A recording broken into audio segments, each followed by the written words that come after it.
Hello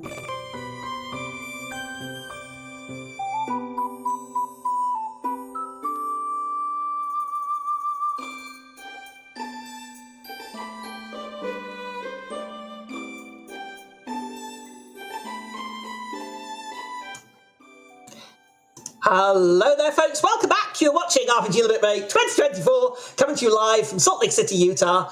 We have now got our next one, which is going to be Xenoblade Chronicles 3. It is going to be Future Redeemed by AeonFrodo. Please take it away.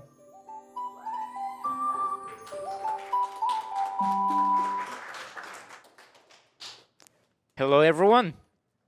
Hey, welcome to Future Redeemed. This is the DLC campaign for Xenoblade Chronicles 3. I'm AeonFrodo. I'm legrandgrand. I mostly run Xenoblade 1 and Xenoblade 3 base game. And I'm Gren. I run mostly Xenoblade 2, but not a lot lately, but also run most of the other Xenoblade games too. Yeah, so this game is like a massive love letter to the whole entire series and is like technically the final game to the Chaos Saga. Yep. Yeah. So I guess we're about ready to go. Yeah, if tech is ready, we can like start on time. So, we're good? Yep. All right, 3, 2, 1, and go. And yeah, thanks to your donations that we got normal mode in, so... Just to make sure, is Japanese or English winning right now? Because I think that your switch is set to Japanese, and that was the one that was winning before. We are going to be playing in English. Oh. So I have to switch right now. I have to switch it back, but yeah, that's fine. So this first cutscene is really wild. We get both Shulk and Rex, which are the protagonists of the previous games, fighting with the main villain of the third game. Yeah, together, and they are fighting against what looks like Alpha. And so Alvis, Yeah, Alvis. Yeah. So we are entering into the first tutorial fight to explain a little bit about the combat. If you've never seen a Xenoblade game combat, it's going to be real-time fighting. We're going to have auto-attacks whenever we're close to an enemy. We're going to use our attacks automatically. Then we're going to have our arts that are going to be on the bottom. You are going to have arts on X, Y, and B. That's going to be the square arts, and then on the left that you can use with the D-pad, that's going to be some Ouroboros arts that we're not going to use right now, but we'll get to explain a bit that a bit later. We also have an art on the A button, which is going to be the talent art, which is going to deal a certain important amount of damage. Just so you know, we can keep the incentive for language running. So if at any point Japanese gets back ahead, we can actually change that and change the language again. Yeah, both voice languages are really great. Whatever you're playing in any Xenoblade game, they're just both good. So in this fight, we get to use A's vision, which is their talent art. And, that was nice. Oh. But yeah, so their talent art is just like introducing that, and yeah, basically you can just dodge anything while that is active. So we have this tutorial section here. This is like one of the longest tutorial sections in Future Redeemed. They kind of learned a lesson from Xenoblade 3 where there was too many tutorials in that game. So they kind of, toned it down. Yeah, toned it down, which is good. But like this whole thing is a very interesting thing about the whole game. So it's going to explain you how you can get affinity points. Affinity points in this game is what allow you to get some better arts on your characters, some better passives and everything. And anything you can do during exploration is going to give you affinity points. Whether you kill enemies, you pick up chests, you get locations. You pick up random collectibles on the ground. That's all going to eventually give you affinity points that you are then going to have a giant pool that you can share between your characters to actually improve them. Yeah, the affinity points in this game are kind of the 100% metric for completion if you were trying to 100% in the game. So you can see right now this is the affinity growth, and that's where we are going to be able to learn new skills, learn new arts, or improve some new arts. As you can see right now, there is only one panel that's available. That's also another thing that they did in this game is that you can upgrade everyone's available stuff to just have more skills, have more skill available in the affinity growth, have more accessories, have more gems, etc., etc. So right now, whenever we're going to pick up some items that are going to allow us to improve some characters, we're going to stack them on Matthew because Matthew is an attacker, and that means he's here to deal some damage. I'm going to take a little detour here. Yeah, right now Aeon's looking for 3 collectibles. We already got 1, the kelp mushroom, and now we need 2 comet carrots. Yeah, that's where Rotbart is, if anyone's wondering, because he wasn't in the main game for free, so... Yeah. Shout outs to Rodbart. Yeah. Little monkey. Baby monkey. So yeah, Matthew is an attacker, so he's here to deal damage, and that's basically all we care about in this run. So A is our partner. They are a healer, and as a healer, their main role is going to be to revive people that are going to be down. That's the only thing that's the only role that can actually revive down people. At the downside of taking a lot of aggro, so if you've got too many people dying too often, then your healers are going to take aggro, and if you've got no more healers up, then you are it's basically over. Yeah, pretty much. So we're just going to visit. This is another little tutorial about city people. Unfortunately, most of the city people that you find in the game are usually dead or close to dying, which is very sad. But yeah, Matthew's trying to rescue as many people as he possibly can, as well as find his sister Niall, which is like his main motivation to go on this journey. I believe I got enough stuff. Yeah, you have enough. Yeah, thanks for keeping track of that. Yeah. Yeah, so we got the 2 comet carrots there. So now we have all the items we need to craft some food later on, which is going to be quite broken for this game. Yeah. So, yeah, we happen to be like near a battlefield, and we're just going to go right in it because Matthew is very bold, and he's quite a knucklehead. He's not very intelligent, but he has a good heart. That's all that matters. Yeah. So to explain a little bit about the lore, and that's also a little bit of the lore of Xenoblade 3. We are in Ionios. In this place, there is two group of people that are fighting. The Kavasi are fighting against the Agnians, and that's basically the whole thing about this place, is that there is an infinite war going on between the two countries. The thing is, we as a city people know that our third faction that are not at war, and we know that they are being manipulated by the Mobius, which are making them go at war just for because they are kind of baddies. If you want to know a little bit more about all of that, that's probably going to be in main game.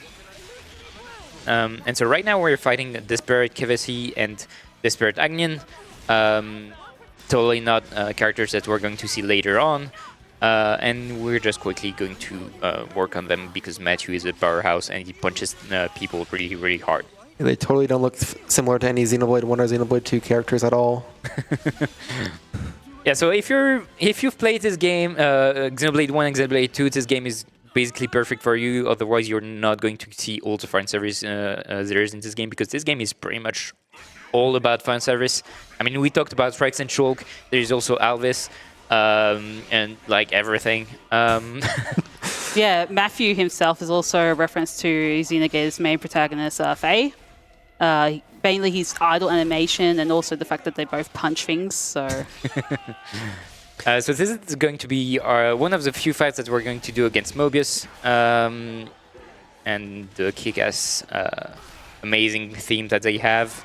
And again, Matthew is going to make a really quick work of them.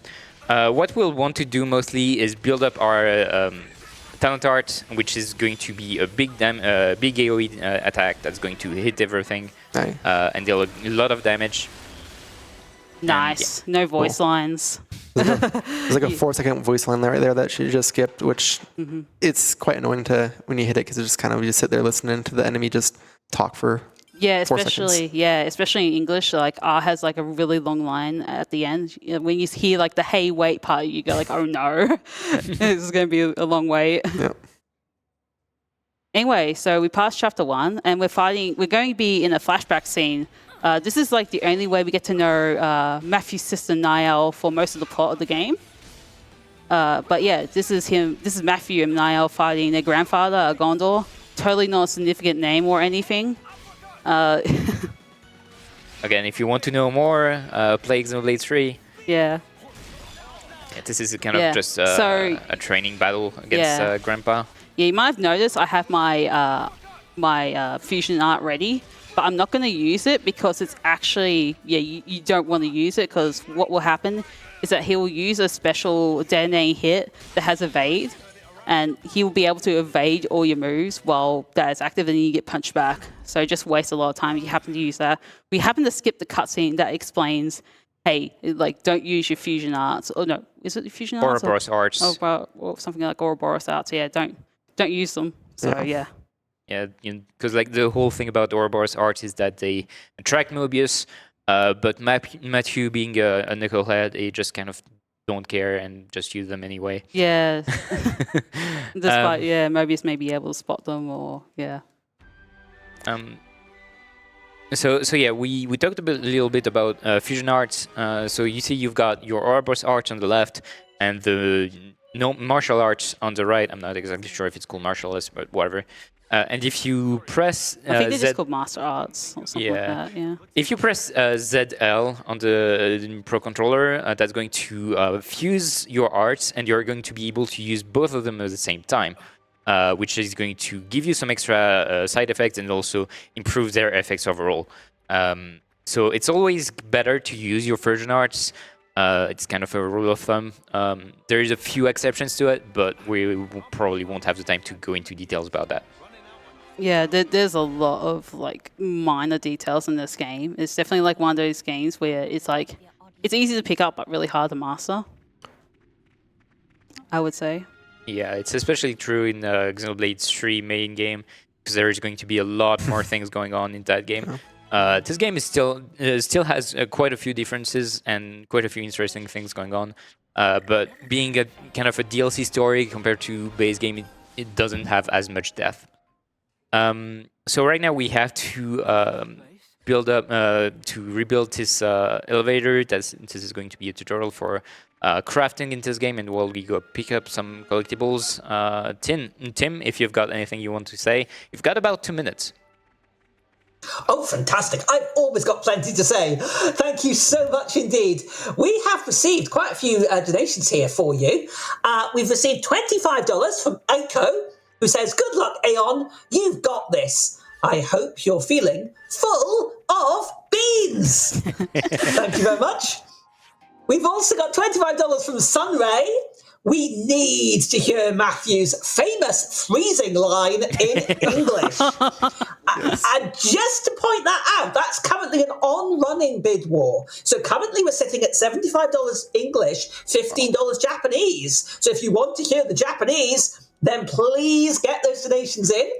We've also got a couple more here for you. We've got $50 from Hinkle0128. Thank you for your generous donation to Nami, who says, "So excited for some Xenoblade. Thanks for another week of entertainment while I work." Well, thank you very much indeed.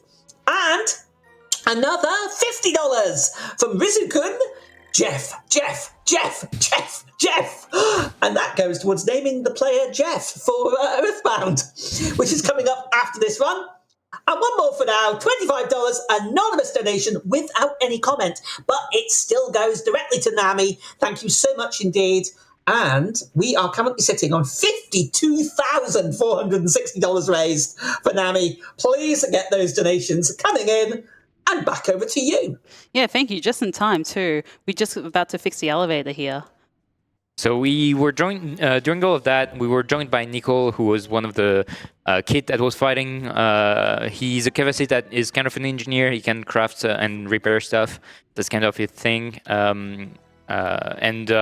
So we were supposed to also recruit Glimmer, who was an Agnian soldier, but she ran away because like learning all the truth about the world that like they were fighting for nothing kind of was a little hard on her mental health. So she just ran away, and we're trying to find her again so that she doesn't die and save her. Yeah, because she's in quite a dangerous situation, being not quite Agnian anymore because she's lost that thanks to Matthew using his Ouroboros powers. So yeah, we got to try and find her and help her. And welcome to the big Xenoblade moment where we arrive in a giant plane with a lot of stuff going on, a lot of stuff to do, and the game just be like, okay, just kind of do whatever you want. Yeah. Yeah, it's really nice that like at least like I think nearly every Xenoblade gets that. Also, we got both noise bites, which is really good. That I don't have to like run around to find more of them. So right here, we're going to go down to this area that we're not really supposed to go down to until much later. Well, yeah, much later. And that's mainly so that we can dupe some items. So I'm playing on version 2.0. And that allows me to dupe certain items that come out of chests. I can't dupe items that are from unique monsters, just to make that clear. So if they're unique monster drops, I can't dupe them. But if they're from like containers and chests, I can. So, but the thing is, I can't tell which one's which, and I'm hoping to dupe a certain. Okay, so we got like at least 2 there. So hopefully, I get to dupe the Warrior's Armlet. I think you got all of them. I got all of them, yeah, but the timing of the first one came out really early. So it's pretty unlikely I'll dupe the first one. So the first item we see is probably not going to be duped, but the other 2 will probably be duped. So this is a camping mechanic right there. Basically, there's a lot of things you can do there. The main thing is that we can level up there. So whenever we get new areas or new landmarks or new secret areas, we're going to get some camp EXP. Also, if you clear quests, which we're not going to do in this run, we clear one. Oh, we can clear one. Okay, never mind. Yeah. We are going to get some camp EXP, which we can use as a camp to actually level up our characters. And so that's what we just did there to get 3 more levels. Pretty good. Yeah. So I did happen to dupe the item I want, which is Warrior's Armlet. It was kind of close on money though, because I may have not been able to afford both my Steam belts, but that's okay. But yeah, we're going to be running to the next little section, which will be, we're going to be collecting more affinity points, and also we're going to be doing a little skip that is after this little thing. Oh, nice, I got it. That was really nice, actually. Yeah, so coming up is going to be a unique monster that's guarding a chest with a lot of pretty valuable equipment in it. And normally you can't access the chest without aggroing the enemy, and then you can't open the chest. But if you time the animations just right, you can sneak by it and open the chest just in time. Nice. Oh, yeah. It's not a consistent trick. It's definitely can fail sometimes. So that was really good to get it first try. Yeah, it can be a bit like, you mainly have to keep an eye. So my visual cue is keeping an eye on the rider's head and seeing which direction he turns. There's like another visual cue requiring looking at the tail, but that's not what I use. But other runners can use like whatever visual cues that will help them to get past the unique monster. And open the chest. The main thing that we want from the chest though is the affinity upgrade, which allows us to get access to more upgrades. Yes. And the main reason why I use A is because I believe their body is both thin and shorter. So it might be a placebo effect though, that the hitbox on A's body is smaller than Nicole's and Matthew's. But it might be placebo. But yeah, we need to do like a little bit more testing on that. Talking a little bit about Nicole, so right now he's going to be our tank, so we've got an attacker being Matthew, A being a healer, as we explained, and Nicole, who is going to be a tank, who is going to try and keep the aggro on him as much as possible, and because he's got pretty high defense, he should be able to tank a lot of hits. So aggro management is just like kind of any MMORPG, as you imagine. The more damage you deal, the more you're going to take aggro, but a tank is going to have a way to create aggro so that they can keep up the damage output of an attacker. Sadly, Matthew eventually is going to out DPS the aggro generation of the tank, so he's going to tank. But he's got a few tools up his sleeve to actually manage and survive stuff. Yeah, which is really nice. Having being able to play as the aggro decoy while not being a tank. Anyway, so we're going to upgrade Matthew's affinity. We've got 140 affinity points, so it's about time that we spend them before the next part of the game.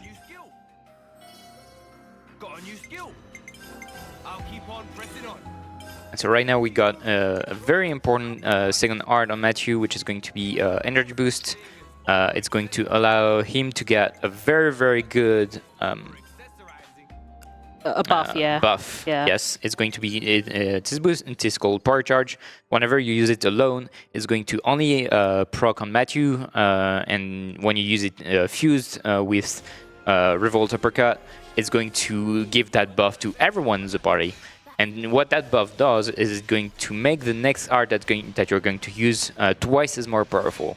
And that's going to be a multiplier that's going to happen near the end of the calculation. Oh, so this it's is going a little to be actually awkward. double damage. And so what we want to use it anytime we are going to use our talent art, because Matthew's talent art is going to be the biggest damage output, or when we use an Unity. So Unity, this is a Unity tutorial. Whenever an enemy is launched, we can use a Unity to deal quite a bit of damage and also launch or burst. And right there, well, it didn't do that much damage, but you're going to see later that it's going to be very, very good. One more mechanic we start to use in this fight is utilizing enemy weaknesses or positional bonuses. So if you saw when we were doing the Unity combo there's little red up arrows on the damage splats, and that was saying that we're in the correct position, which for this enemy is behind. And it gives you about a 25% damage increase, which is very, very useful in a lot of the fights. Yeah, now I'm going to try and sneak past some Vangs guarding this container. Alright, nice. Yeah. Position look good. Yeah. I also need to at least defeat one of them in order to get there. Nice. Yeah, but hopefully... so I've been kind of... Okay, I don't need to fight. Okay. Yeah, that Vang Membrane right there that we got, it's used to craft a gem later on.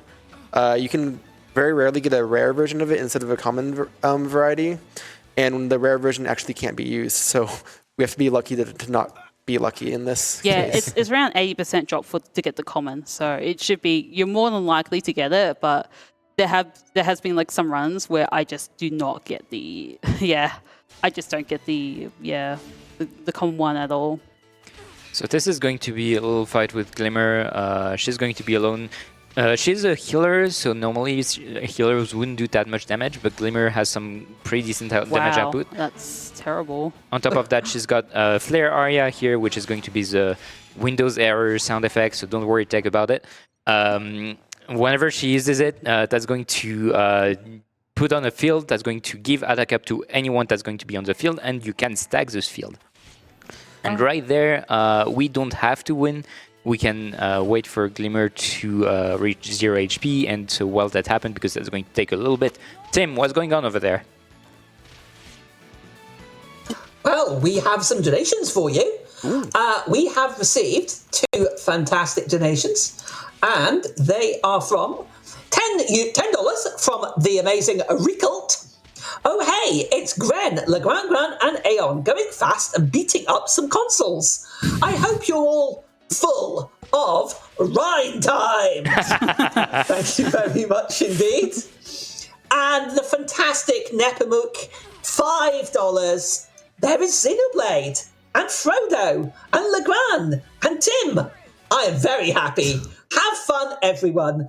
Thank you so much, Nepomuk and Recult, for those fantastic donations. Remember, all your donations go towards NAMI. Please keep them coming in. Remember, the ongoing bid war for the language is still open as well. English currently in the lead. Back to you. I'm sure there is some anime fans out here that would love to hear Japanese instead of the terrible dub version.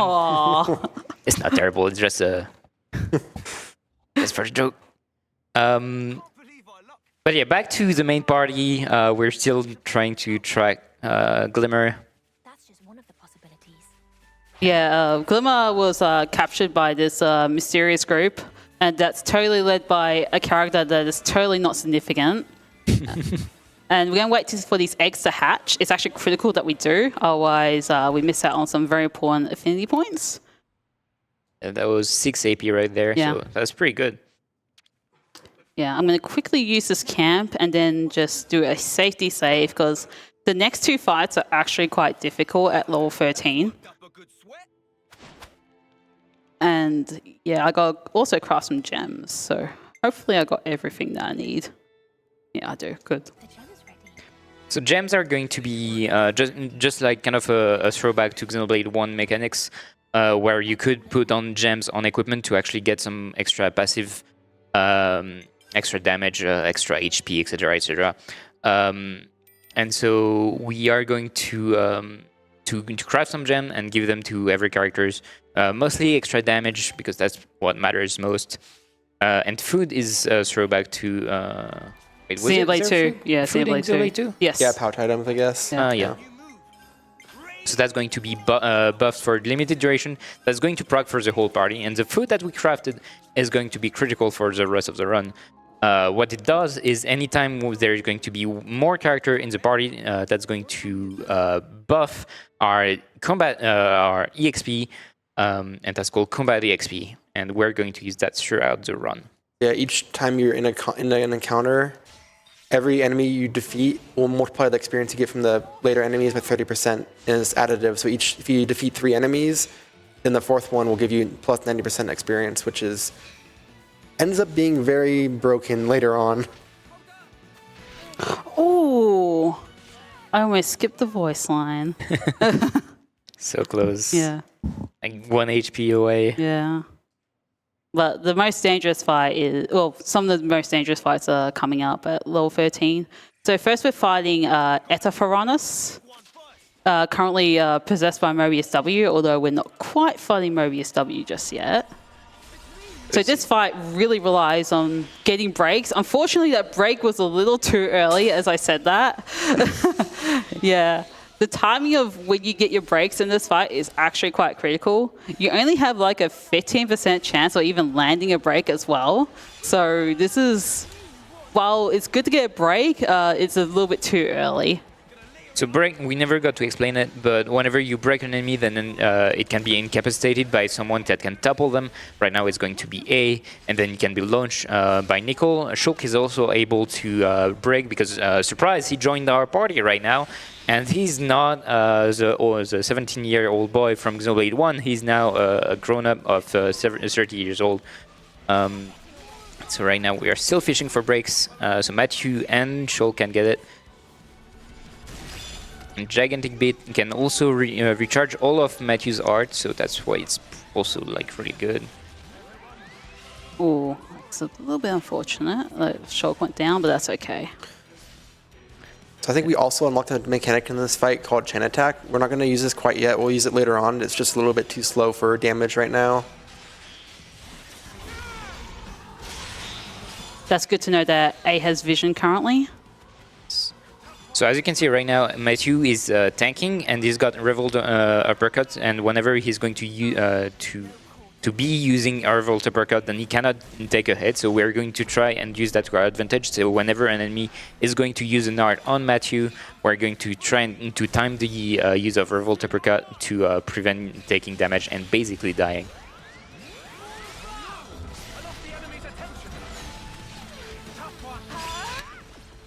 Pulse Laser is very deadly, especially outside the vision. So, but luckily we got the vision on, so we are safe. Yeah. Decent Nice fight. Yeah, that was a pretty nice fight.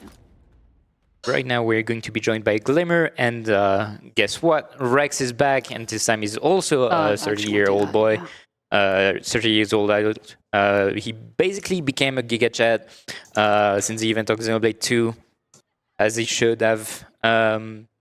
He's going to be an attacker, while Shulk was defender, a la Dunban from Xenoblade 1, so using a sword with his left hand and kind of tanking with agility. And so this is going to be console W. There's actually 3 enemies in this fight. There is Mobius W in the middle, and then there's an Agnian Fronus on the right, and then a Kev SC Fronus on the left. And there's an interesting mechanic here where if you have to defeat the Phronesis before you can fight Mobius W. But if you defeat one of them, the other one's going to try to revive its other Phronis.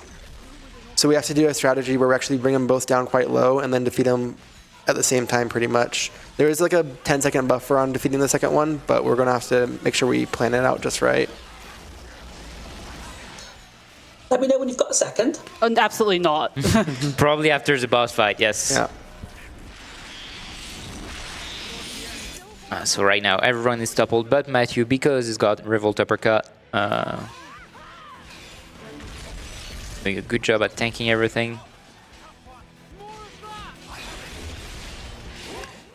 So once again Varanus is going to be at 10% HP. We're going to switch to Varanus. Hopefully not kill again in Varanus. We're good. Yes, so when the criterion is met for them to revive the other Phronis, the Mobius W will use Motes of Revival to revive them. We actually do want this art to be used, but we don't want to let it finish. So we'll basically let it start, and we'll have about 5 seconds to defeat the second Phronis before it will go through. And this will let us make this last phase of the fight go a lot faster. Oh. Whoa, that's Can Matthew solo the fight? that's a bit scary. Because like right now, both our healers are dead, so we cannot revive anymore. So it's going to be Shulk and Nicole alone. That's a retry. There's no way they could deal enough damage. Yeah, that's very unfortunate. I haven't had that happen in a very long time. Yeah, AoE moves are Yeah, not fun. yeah. Not sure what happened there. Like, was it like a crit or something? Must have been like a crit. It was a break topple, I think. Oh, were they in a topple state? That might explain it. They got toppled. Okay, yeah. Yeah, that hasn't happened to me in a very long time, so...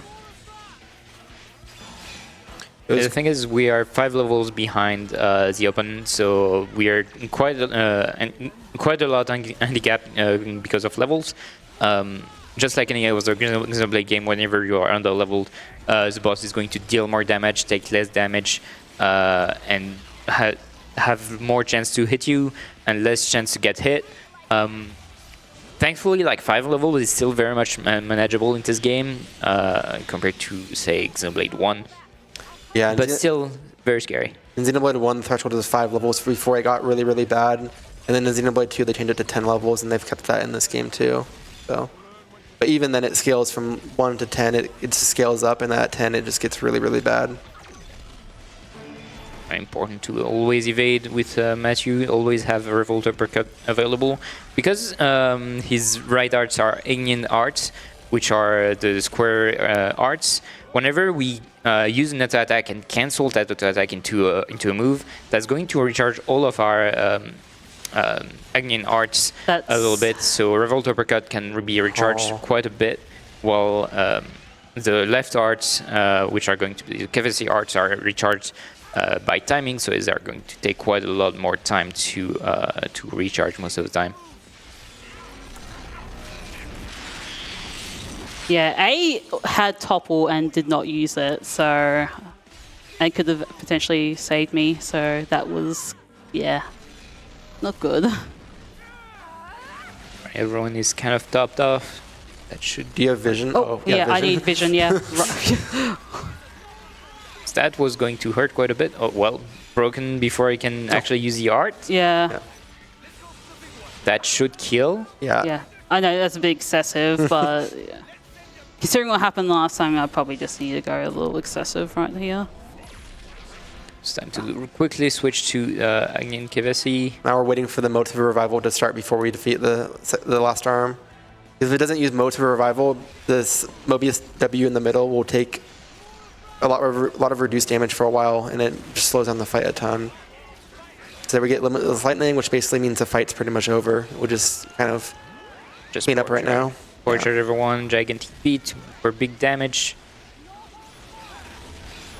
Yeah, I probably need to check on my food actually, because like having to like do the fight again was All right, GG. Yeah, I probably need to check on my timing on the food, because that's like a pretty big setback. So yeah, now that we're done with this boss, it's going to be a lot more chill. So Tim, you wanted to mention something before the fight? Yes, I apologise for cutting in, but we did have a $700 donation Wow! from Eric S., who says, I was able to get back from my work trip in time to donate during Xenoblade. So this donation goes to beating Green in Pokemon Let's Go. Well, thank you so much indeed for that. It's an amazing generous donation to Nami. Very quickly, $25 from Little Unknown as well, without any comment. But again, really appreciated. Any donation, little or small, little or large, is appreciated. It all goes towards Nami. Back to you. Thank you very much for this amazing donation. Yeah, I'm around like 3 minutes behind on food, which is not good at all. So, because of that setback. So I might need to grab some extra food for safety. So right there, Aeon did a tutorial skip. So if you collect an item from that barrel, the battle manual, it'll give you quite a long tutorial on how to use it and how to equip it, which is like, they've already told us how to equip accessories.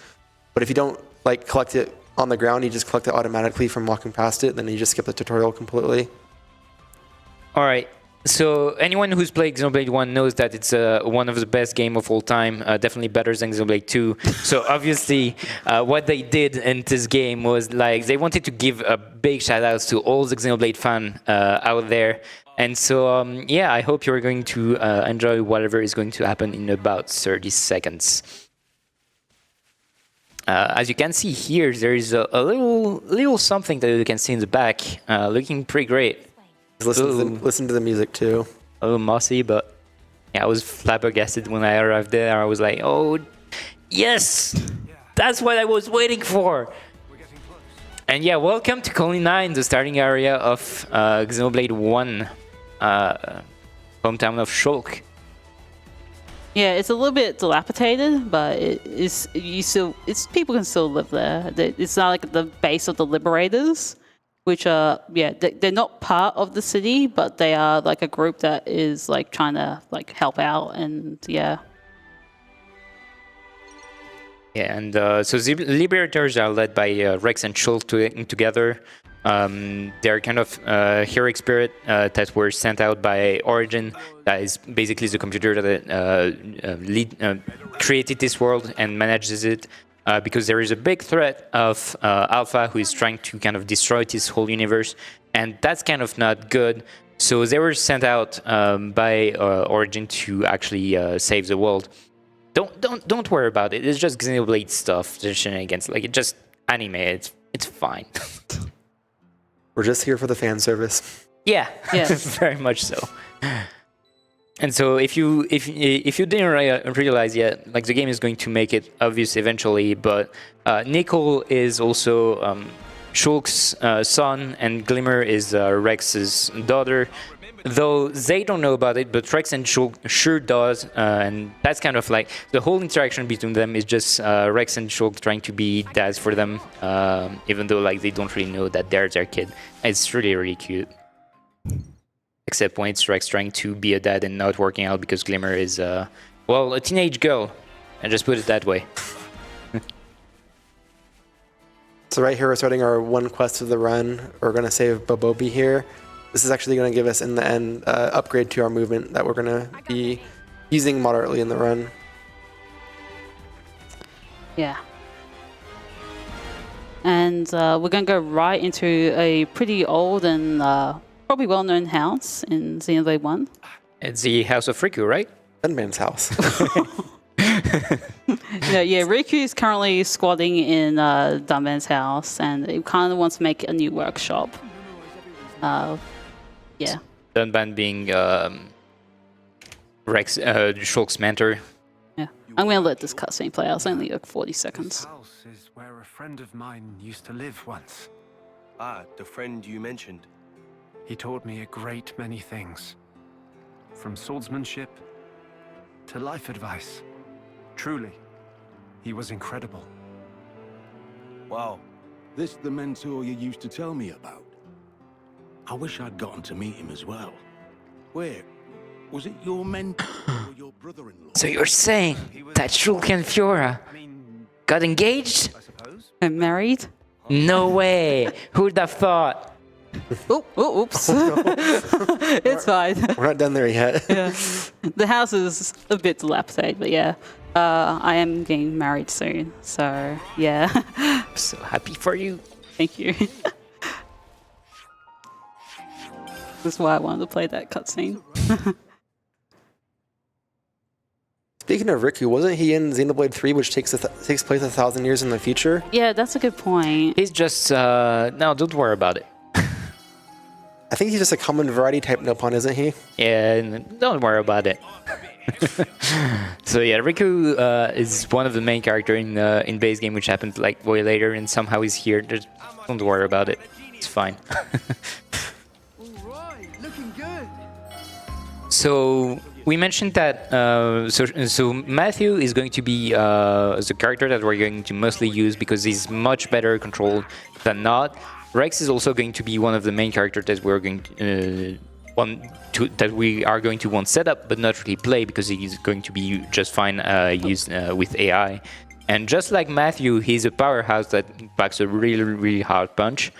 Well, Shulk is sure, he's a tank, but he's an agility tank where we don't really need an agility tank because we've got Matthew, and also he doesn't generate too much aggro. So yeah, he's really not feeling it in this game. So he's kind of there, but like basically his main thing is giving breaks to enemies. Really quickly, we're going to fight this unique monster. Yeah, this unique monster drops not only affinity points but also white wraps, which is what we use in the 80% run. We are going to use something stronger because this is a marathon run, and we already had quite a setback. So yeah, kind of want too many more big ones. We still need to fight this anyways, even though we're not using the item for the AP. It's because that was also the AP from the two enemies that we killed with talent art. So that 26 AP total is pretty important. Yeah. Also, we get a colorful feather as well, which is also actually really important. As well. Yeah. So colorful feather, I think we're going to equip it right away. That's going to. This is one of the best items that you can have on a tank. It's also from Xenoblade 2. Whenever you equip that, a tank is always going to generate aggro every second. Wow, that's miss. We're also going to kill this guy real quick. And so that means that Nicole, who is going to be wearing it, is going to be able to generate a lot more aggro than what he is doing right now. And that's mostly going to help when there is going to be a lot of enemies on the screen, because then that's going to generate aggro for every enemy on the screen, not just the enemy that they're targeting.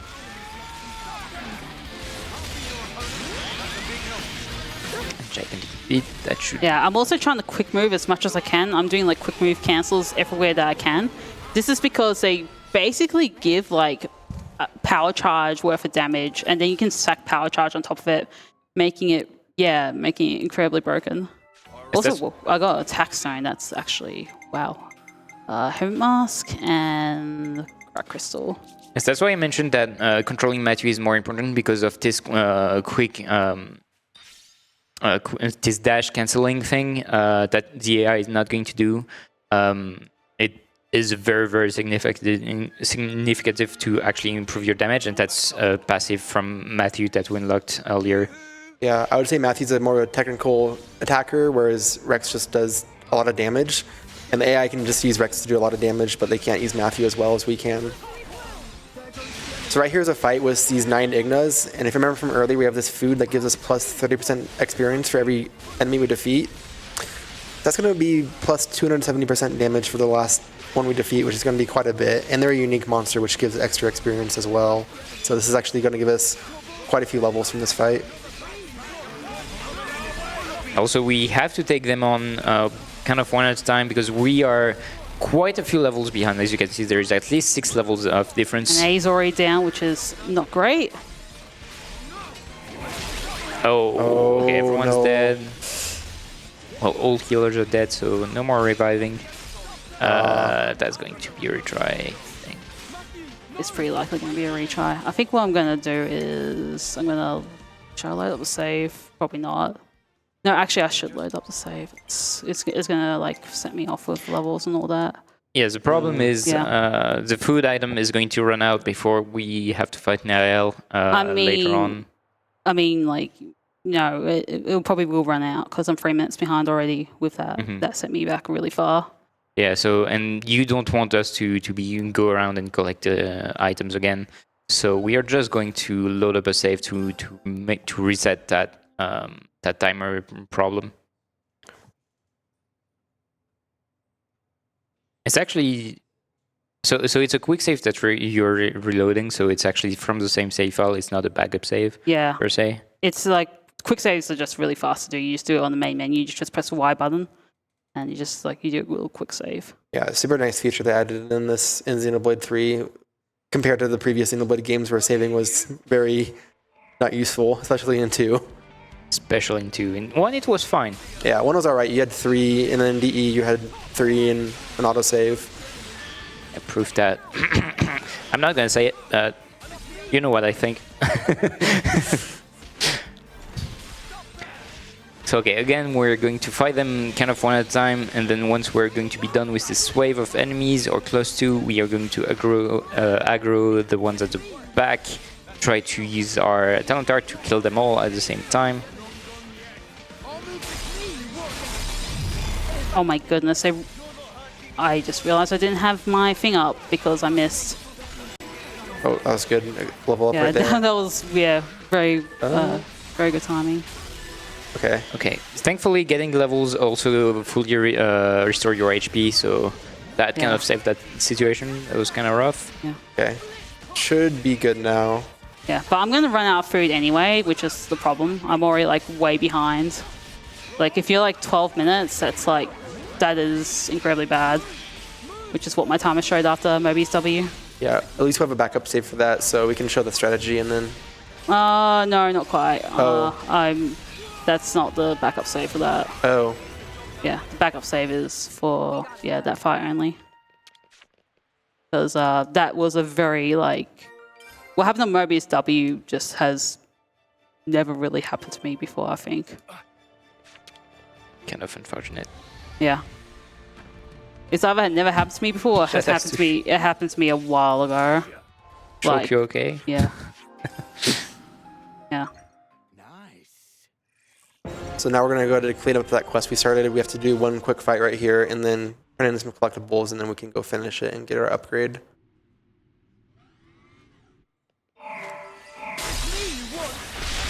So what we just got from the chest, and we also managed to dupe it, is the Brit memory accessory. We are going to... It's a very, very good item because that's basically going to give the character that's going to equip it the Endure skill from Persona/SMT.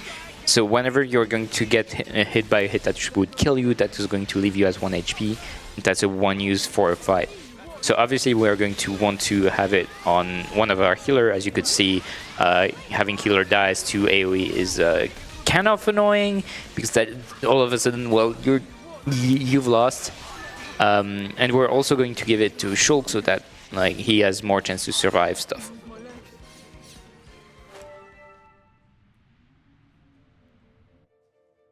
Yeah, so that's Bobby's done, hopefully. Nice, yeah. Sometimes it can be a bit iffy where you just have to go with your flake crystals to fill up that little collection there. But yeah, we're about to finish Bobby's quest anyway, and Bobby's quest rewards us with a very useful tool that allows us to walk faster. Okay. And it's actually useful for the final area of the game where we do a lot of platforming tricks. So. And yes, there's platforming in this RPG. Yep. As you could see, anytime we talk to someone, they're going to be added to our community, and that's going to give us 6 AP, which is pretty good. Just talk to someone, get 6 AP. That's as much as killing 2 normal enemies. So whenever we're going to be next to one, then it's pretty great. Yeah, it's just talking to people is significantly faster than having to defeat an enemy to fill the collectopedia. So right there we got that Joggy amulet, which basically increases run speed by 25%. This is going to make us run a little bit faster overall in the run, and it's going to save a little bit of time. It's also going to make one trick later on a lot easier, well, a little bit easier to do, because it's a running time thing.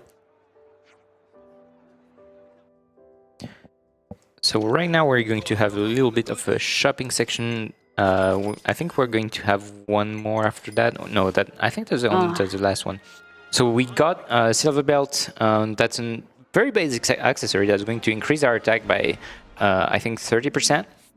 And actually, attack is at the very base of everything before any kind of multiplier. So improving your attack is actually a very good way to improve your DPS.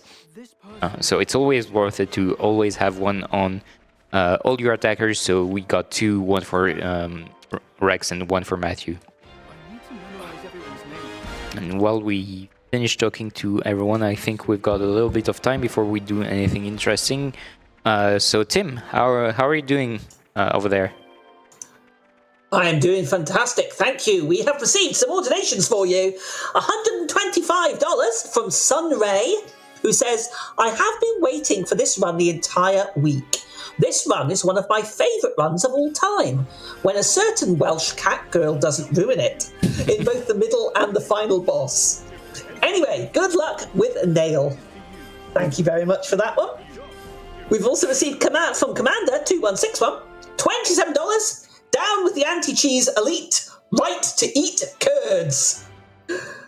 And I hope you get that one, because I certainly don't. But thank you very much indeed for those generous donations. Just to remind everybody very quickly, you can watch us on our foreign language restreams that are at twitch.tv/The French Restream, and our Japanese restream at twitch.tv/Japanese_restream. And we are also broadcasting live on YouTube as well at RPG Limit Break. So check us out. Back to you. Yeah, I'm going to do a little detour here. This is like kind of just the unfortunate case of like losing 3 minutes on a worst case scenario I did not expect. So yeah, I'm going to have to try and find another kelp mushroom. Yeah, so the two comet carrots and the one kelp mushroom we collected at the beginning. Yeah. To recollect those so we can have enough time on the food. Yeah, it's a bit unfortunate, but it's something I have to do because of what happened on my BSW. Good. There we go. There we go. Yeah. Thankfully, you can use... oh wait, no, there is no rarity on items. It's just that it shows up as rare and it's fine. Yeah. That's a long load, isn't it? Cool. Yes. So sometimes when you're traveling to Colony 9 or even from it, you can potentially get some long loads, which is a bit frustrating. It's definitely, yeah, we're not sure what causes it, but yeah. Something, lots of assets to load, whatever. It's something that's affected all the Xenoblade games on the Nintendo Switch, so it seems to be... It was the worst in the first one, so Xenoblade 2 on the Switch. It's gotten better since then, but yeah, sometimes just loading is not consistent at all in this game. You'd think maybe it would be related to physical cartridge versus digital, but we've seen the same issue on both types of the game. So now we have the ability to craft Ether Slide, and as you can see, that allows us to get to a new area of the game. And also, we just changed the setup of our Unity so that we have the one Unity that is going to be the one that we're going to use until the end of the run, and that's going to be Rex and Matthew. That's going to be the one that's going to deal a lot of damage. Because, well, that's both our daggers and they've got some really good stats. Oh, okay. I've never been spoiled by that before. Cool. Can you stop doing things that never happened before? It's starting to be worrying. It's a marathon. What do you expect? Okay. You're kidding me. I thought that turned around. That frog was annoying. That's horrible. Hopefully I get the aggroed here. Well, I think you're in the camp now, so... What's he doing? It's stuck. There we go. Oh, good. Yeah. That was a bit iffy. Wow. Silly monkeys. So we need to collect this affinity scene for some AP, and if you're in combat, you can't start it, so we had to not get aggression there or get rid of it once we had it. So yeah, I know this is a interesting place because in Xenoblade 1, there was a universe. It was a universe. There is another universe in Xenoblade 2. And actually, it turns out that Xenoblade 1 universe was created as part of Xenoblade 2. So, like, it kind of shifted like that. But eventually, before the event of Xenoblade 3, both of them were about to crash and, well, destroy both of them. So what was engineered by Shulk and people from Xenoblade 2 as well was creating Origin to allow both of the worlds to actually survive the crash. But turns out, well, we're kind of in a stasis here and in Ionios, and we've got places from both Xenoblade 1 and Xenoblade 2 mashed together, and that's basically Ionios. So right there, we're supposed to actually fight all 25 enemies in order to progress, but we just have to really fight this emblem because that's the only thing that is going to aggro us. And once that's done, we can just stealthily get through this camp. Yeah, there's a lot of these encounters in the game, and there's 3 of them that are required to run through for the speedrun or for clearing the game in general.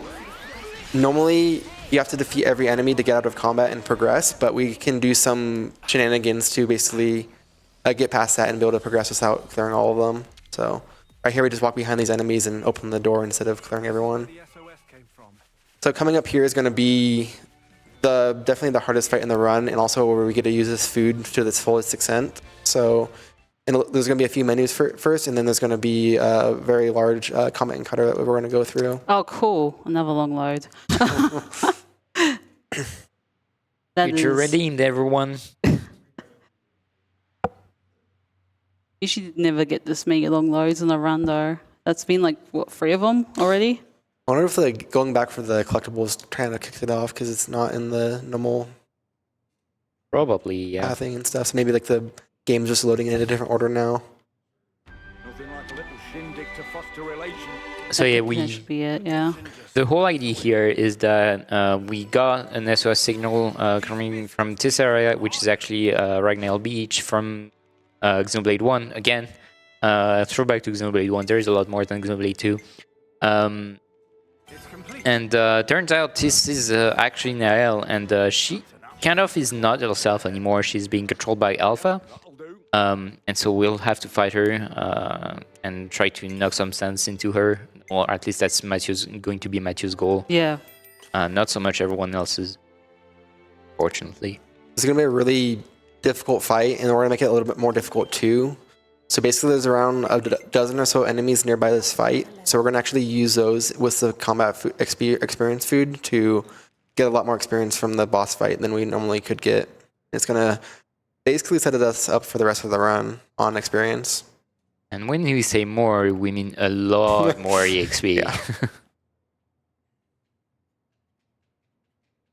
So hopefully we'll get it fast. I think if we don't, we've got a backup if like the very end of the setup doesn't work out. But before that, we've got one more flashback.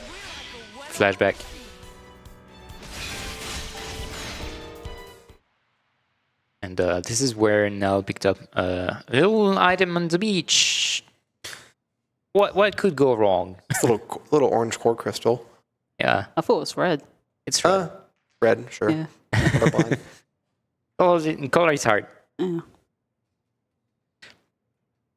But yeah, it basically looks like a A's core crystal that they wear on their like ear, like an earring. So yeah. And also the necklace that Elvis had in Xenoblade Definitive Edition. As a yeah. So we're actually going to give up because this fight is so hard. We just can't defeat it at all. So we just give up instantly. And that's because we need to actually leave the fight to go start the combat experience buff, because we need to basically, because we can carry over aggression from the enemies, from common enemies into this boss battle. If we start it from after restarting, we can basically defeat a lot of common enemies to build up our buff, and then keep one of them in combat as we start the Nile fight. Yeah, on top of that, so we're going to heavily set up Rex for that, so that he gets some incredible DPS. Basically right now he's got we set him up so that, well, one of his passive is that whenever he's going to do a crit, his crit damage is going to I got increase. another warrior's armlet that really messed the menu up there. And on top of that, he's going to have the crack crystal that you mentioned earlier, that is going to give you more damage the more enemies there is. and all the enemies that we're going to fight with the Project Combat EXP food is going to matter. So really, Rex is going to have a DPS that's going to go through the roof, and that's going to be very visible during this whole setup, and then on the Nile fight. Run out a quick save right here for safety. Yeah, I'm going to try to get far from these enemies and then just set up the quick save. Although I might only really have one shot realistically because I was being set back so far. Yeah. So yeah, it's going to be basically 4 waves of the setup because these enemies will come in groups. And we don't want to come out all at once because we'll just get overwhelmed. So we're going to fight these first 3 Ignis first. And as we get them down to just one enemy, we'll go aggro the next wave to bring over to fight with.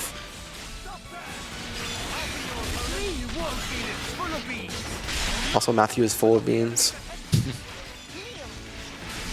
Beans mentioned. So we need to make sure not to kill every enemies before we aggro the next ones, because otherwise then the combat EXP bonus is not going to work. Spot me. There we go. That's going to be the second wave. Yeah, some of these enemies are... Yeah. Aggro range is a little weird in this game. Like, it's very precise, to be more exact. Yeah, as you could see in the, it's very precise with the Ignis for some reason. Also, that's really bad that A went down there. He's got Brave Memory on, so he's supposed to have the Endure. So right now the Endure is off for the whole fight, which is a pain. So Matthew dying is unfortunate. Oh, no. Well, that's bad. I'm gonna just reload the save. Yeah, I think you've got time for that. I think I got one more shot at it, and then I'll just do the Matthew dying and then not being able to like run to grab the aggro off the other enemies to continue the fight. The problem is if you go out of combat for like any amount of time, like even a frame, you just lose your streak. So and we can't afford to lose our streak at any point. Because there's like an exact amount of enemies right there. Luckily, we're starting from not the cutscene, but right here. So we can just immediately get into fighting here. But yeah, this is probably like the last shot at it, and then I'm just going to load up the safety save that is after, Because this is like really hard. Like a lot of runs die here. It doesn't help that we're fighting enemies that are 6 levels higher than us, or even 7 levels higher than us. It makes it really difficult. It is nice because of the combat experience, food will gain a couple levels just in the setup, which will also give us free heals. But it's tricky to do that to that point, and also the enemies are still going to be quite powerful even then. Okay. Hopefully they look at me. Please look at me. Thank you. Go. That's only aggroing one though. Yeah, I only need to aggro one, then aggro's the whole group. Yeah, with those ones, they're a group, so they'll stay together. I think the next 2 are not a group, so you have to aggro them individually. Okay, That's a much better fight, although I gotta hurry up and make sure I'm spotted by one of these. Yeah. Yeah. Otherwise, Rex is going to destroy him because Rex is a Giga Chad. Yeah, the more the fight is going to go, the more it's going to be hard for it to keep up through Rex's DPS.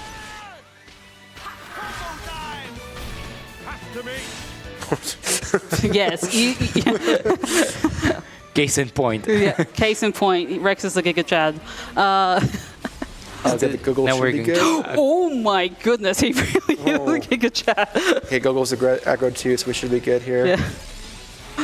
I did not expect him to do that much damage. Wow.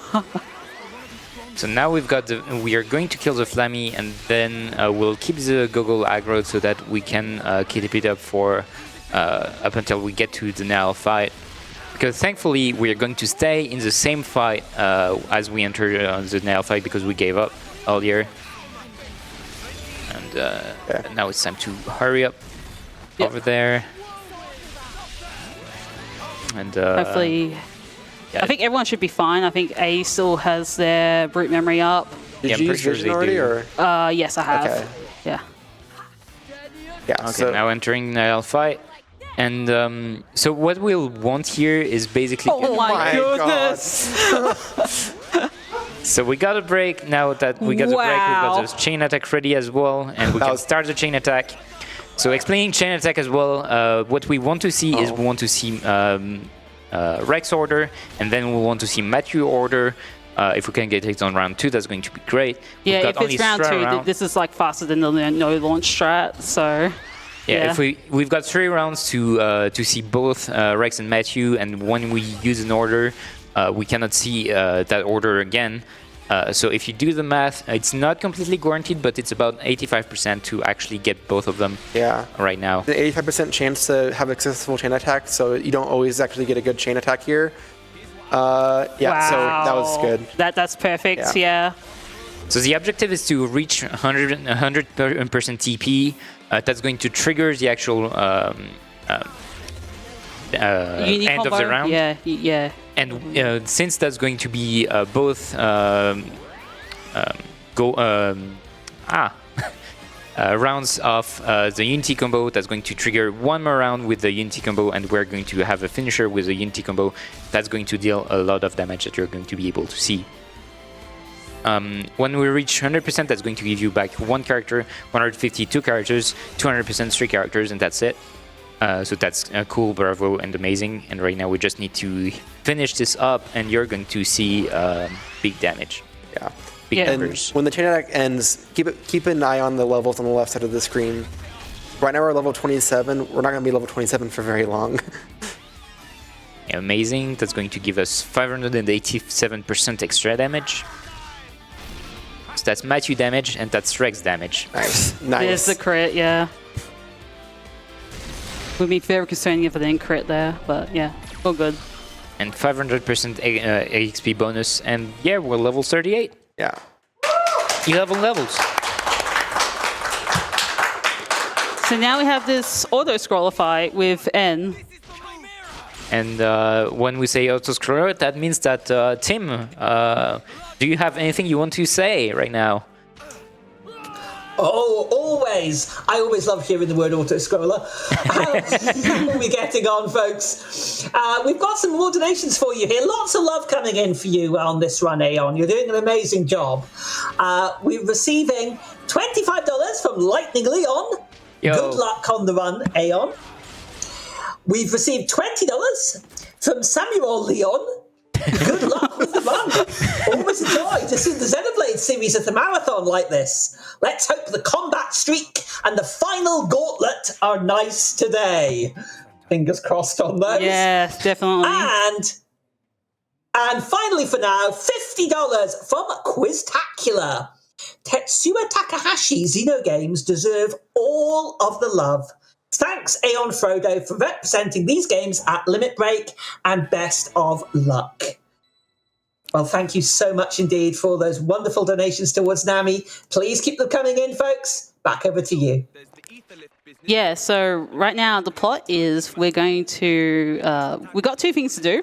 One is Glimmer and Nicole want to prove themselves as, they want to help us, save the world, because right now Origin is looming above the St. Omnia region, and is about to destroy. Yeah, there we go. There's Origin. It's a giant space. Yep.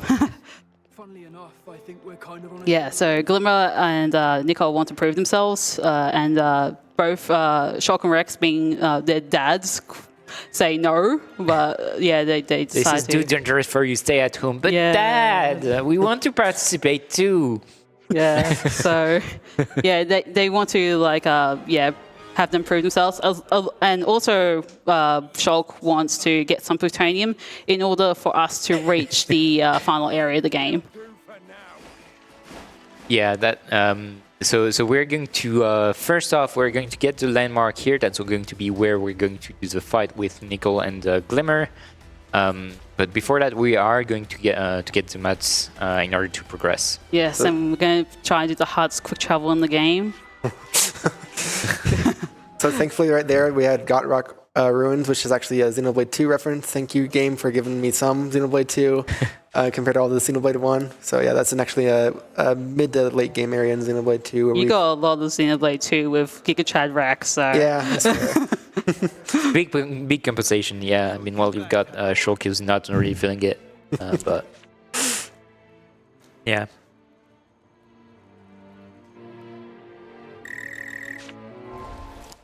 Hopefully I collected... Oh, yeah, I did have some noise bites. Yeah, Yeah. we immediately got them, yeah. I was like, did we get them? I'm like, yeah, we did. There has been like some scenarios where like I get here and it's like, oh, I don't have enough noise bites. I gotta try and find them. Better stake our claim. Yeah, anytime you try to craft something, it requires you to have some collectibles that you find on the way. Also, Yay, voice line. I forgot that was the one that you were mentioning because I never got it in practice, and now that I hear it, I'm like, oh yeah, that's the one. Rex. But yeah, we're going to run around this area as Shulk, mainly because he's got brute memory on and he's also a tank. He's also pretty tall as well compared to Nicole, because we are going to be climbing some vines and some ladders. And believe it or not, height actually kind of matters in Xenoblade 3 when you're climbing things. So so considering Shulk is like almost double Nicole's height, he should be able to climb up things faster while also be able to tank everything. Yeah, it saves like 30 frames, and the way we discovered it is actually very funny. Back when base game was being run quite a bit by Quadraceps and Plexa, who you probably know more for his work on the Golden Sun series, Plexa was trying really hard to compete against Quadraceps, who was just like leading in every way, and so he kept on comparing his run to Quad, and at some point he realized that Quad was climbing Van faster than him, and that was because he was using a tall character compared to Plexa. So he posted that message on Discord being like, "I'm really angry about this game," and yeah, turns out that like it's just better to have some tall characters. Save the frames. Yeah. Especially considering it takes absolutely no time to switch between characters.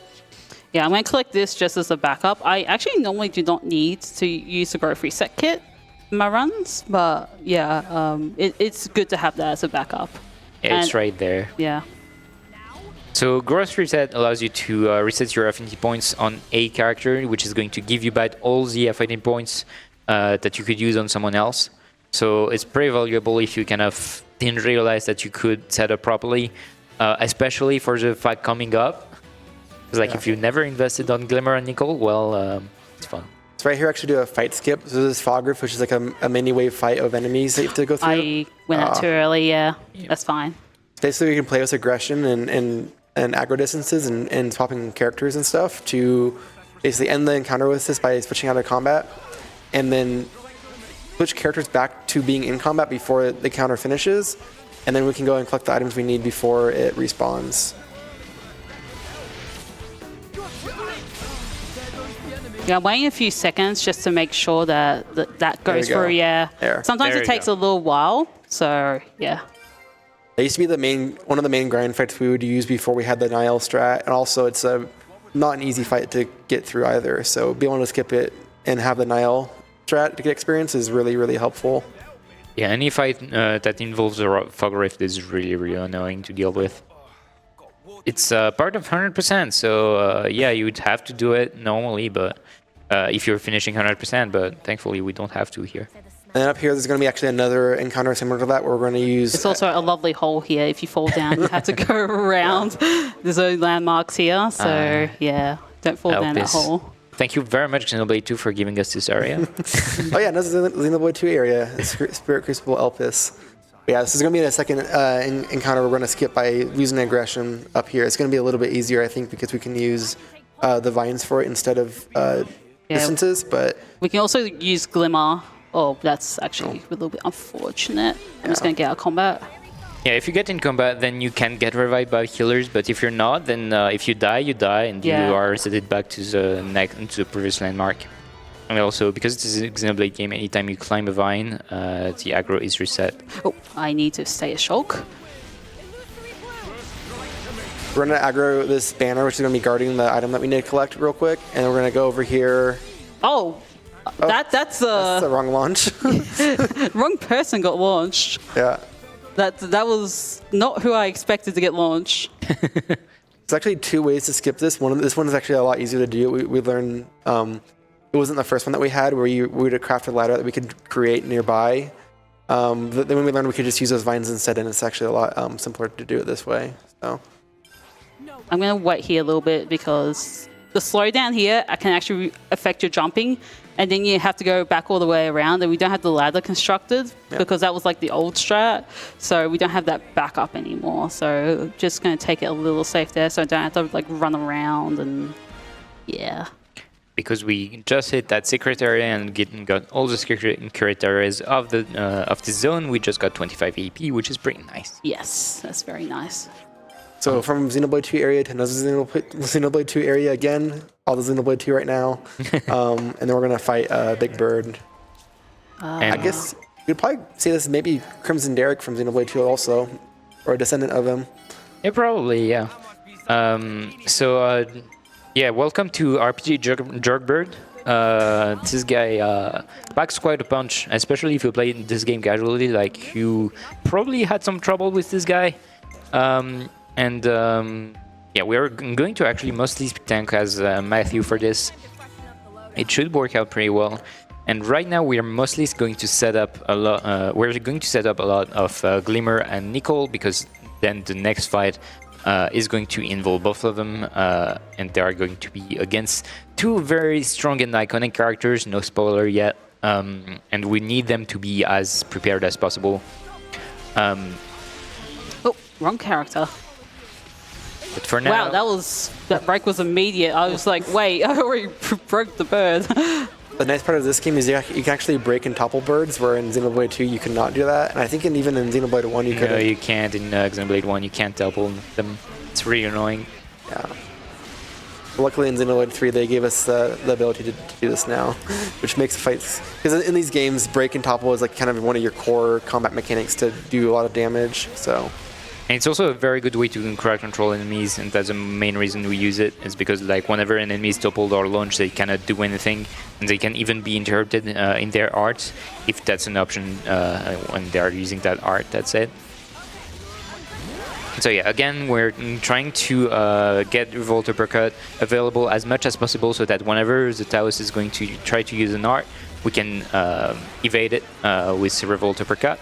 Especially the flame, the fireball that he's going to send, because that's going to deal damage over time, inflict the status burn, and damage over time is never a good thing in Xenoblade game. Going to get a bit of the Glimmer's buff there, which is really nice. That should be decent damage. There you go. So you may notice on the HP bar, whenever we hit the flame, that's going to start a second phase of the boss. The boss is going to go in an range state, and they are usually going to have some stronger arts that are going to be a lot more deadly.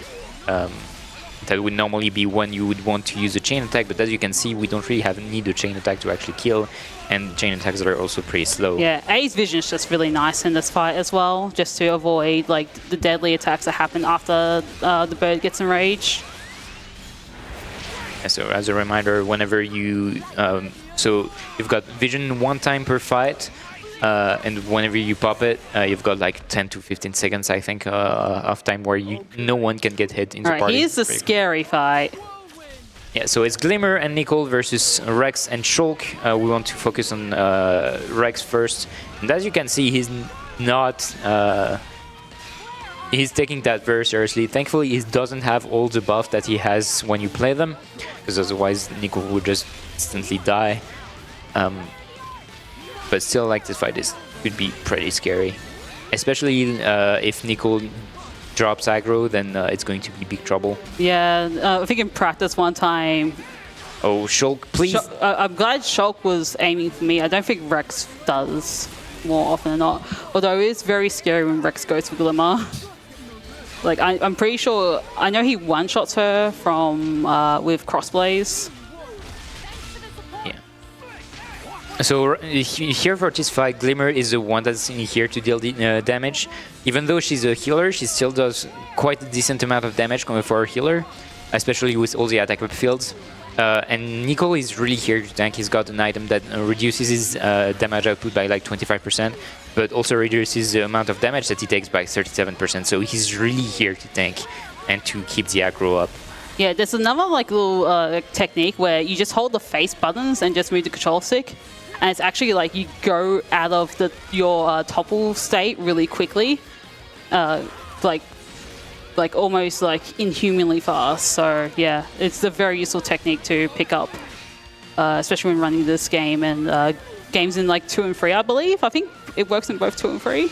In 3, yes, it works, and I think in 2 you can actually spin to get through status effects, and we didn't know until actually Xenoblade 3 came out, and people were like, oh wait, that actually works. I think it was a result of the data miners, like especially like Rocco, that found this in the game's code, and then went back to Xenoblade 2 and said, "Oh, hey, a lot of these things that we didn't know about, and we just learned in Xenoblade 3. Hey, they're actually there in Xenoblade 2, and we didn't know this whole time." So, kind of funny a lot of the times those things we find. And right now, since there is only God Cleaver Shulk here alive, it's going to be very easy to finish. Yeah, what's really funny is Gold Cleaver Shulk's like the only enemy in the game that I believe has spike damage, which is supposed to be a reference to Xenoblade 1. Well, I guess. Yeah, but that was actually pretty good. Yeah, that fight's really hard. In a normal playthrough where, you have no idea that you're just using Shulk. You're just using these two. Okay. Every fight on God Arc Ruins is always really difficult, no matter what game you're in and what end game That's you're in. true. Yeah. Xenoblade 2 reference once again. Woo. Well, both the story fight and the boss there, the super boss, as well as the super boss in this game too, is also fought there, and it's really, really difficult. So, yeah. Thank you, Riku, for saying that we did a good job. But yeah, so that's our missions done. So we basically can start going to Origin now and go to the final area. So in order to get to Origin or Alpha spaceship, we need to go through the Black Mountains because that's going to be the highest point in the area, and that's where Origin is going to be. So in order to do that, we need to improve the ether lift technology. So we've got that now. We are going to be able to go a lot more upward. Also, there was a really, really touching scene of both Shulk and Rex, where Rex goes to Shulk and is like, "Okay, how you're doing very well with your kill, Nico. How can you help me to get through with Glimmer and bond a little bit?" And Rex and Shulk is like, "Just be yourself, man, and listen to her and be patient, and eventually it will work out." Yeah. Right there, we use a small bit of tech that I don't think we mentioned before. When you're in the water, if you're in combat and you use your quick moves, you move a lot faster, or a little bit faster than normal swimming. So we use that, I think, twice in the run. Thankfully, it's only twice because it's not great on your hands to be mashing your control stick to dash. The ether lift was a success.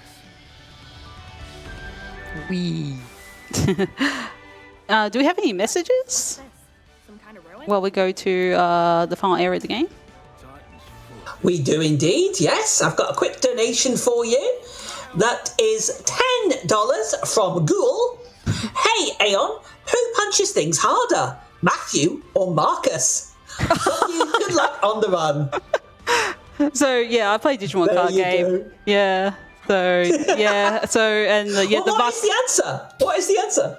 Oh, I don't know. I think that's a good question because like Marcus can potentially one round KO if the circumstances are right, but Matthew can do a lot of damage. So yeah, Digimon card game is coming in through. There is a Digimon card game, believe it or not. It's actually quite fun. Very quickly then, folks, just to remind you that you are watching RPG Limit Break 2024.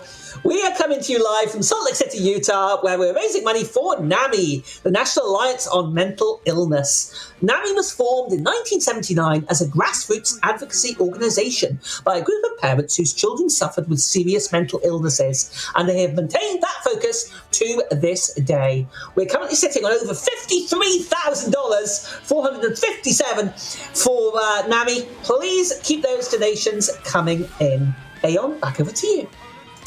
This is fine. Thank you. Yeah, I don't mean to get hit by that, but I should be okay. I should be far away from the unique monster bird that's gonna clearly be mad at us for running through her eggs. I'm assuming it's a her because she just hatched some eggs. But yeah. Good thing we're still on English voices for this part coming up. Oh, goodness. That's what you've all been waiting for. And if it changed, don't tell us for about 20 seconds, please. So welcome to the Black Mountains, which is kind of a mashup of Valak Mountain and Tantal. Ooh, look at that, it's intimidating.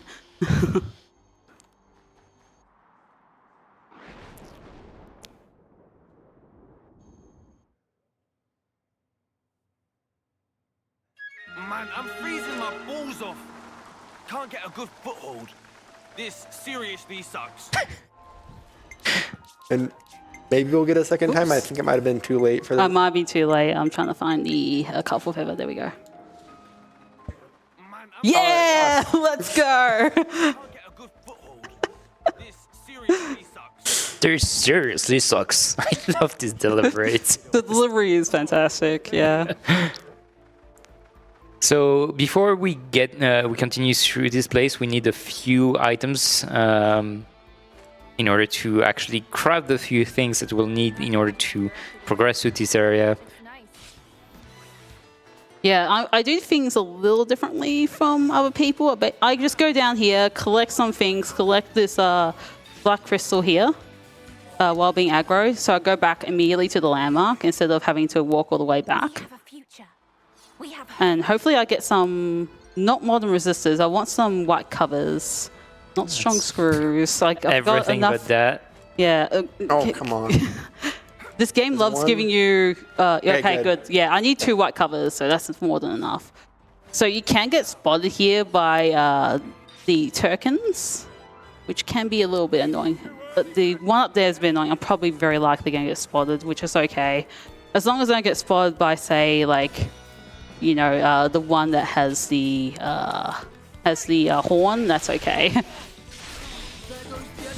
Yeah, because usually that guy is going to make you take the aggro from everything. Yeah. And that's a shame. Yeah. I'm going to try to attack from the side. I think the weakness is to the side. Oh, no. Nice level up. Oh, yeah, I got a level up. That's... Yeah, normally don't get a level up on that. So while we call the elevator down, I'm going to investigate and see if there's any stones around There's here. like 2, I think. You already got like, what, 6 or 7, I think? Not nearby. I think you're at 4 on the... Okay, I Black can't Crystal. count. It's okay. I might have missed one. It's 4 or 5.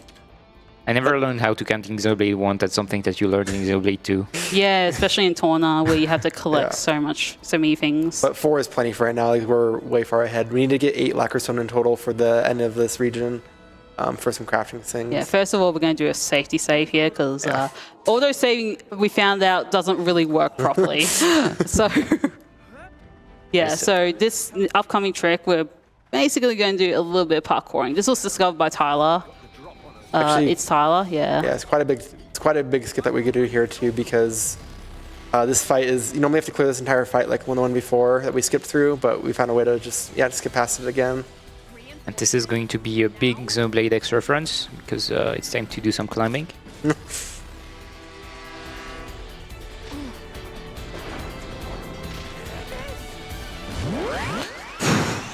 Okay, it's fine. This is not fine. no. I slipped off, yeah. So we'll have to restart it because Yeah. now everyone is aggroing Everyone's going to Shulk. be very mad at Shulk, yeah. Thankfully, anytime you actually get to an elevator, that's going to reset all the aggro. It's a new thing from Xenoblade. Xenoblade 3, it wasn't a thing in any other game. Though I don't think there was any elevators in other games.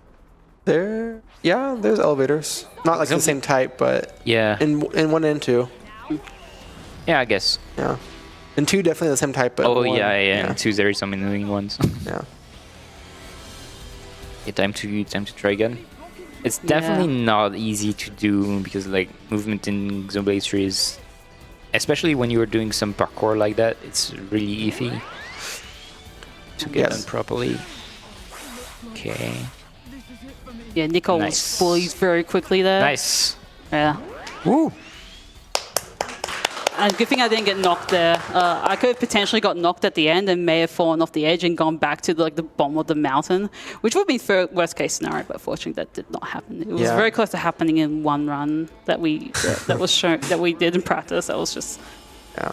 They didn't write the physics engine in this game for parkouring, but they're still parkouring the speedrun, unfortunately. Yeah. So. Blame Tyler. It's okay. We love you, Tyler. Grabbing the stone quickly. I might have everything that I need, but I'm not certain. I think you're at 7 right now. Yeah, I probably just need one more. Oh, I need that. Yeah, so when we found out that skipping the fog rift actually has some consequences, we go like, we kind of need to collect that black shard. It's like the easiest one to collect. Yeah, so black shards are what you use to actually make the ether lifts. Yeah. And there's a few scattered around. It's pretty easy to find them on the way, but you do need to actually take the time to collect them. Also, big dragon here. We're not going to fight it. Big fan service dragon as well, because it was like one of the final unique monsters in Xenoblade 1 as well. I think it's called Dragon God Alka, which Alka is probably... I think that was like a reference to Xenoblade 1. No. I am going to take a detour here in order to collect better white wraps called fiber wraps. Oh goodness, the symbol is still aggroed onto me. That's the worst. Want to go back to Colony 9? Yeah, there was a Japanese player that went back to Colony 9 with the aggro from the flag, which was pretty impressive. Yeah, very glitchy moment.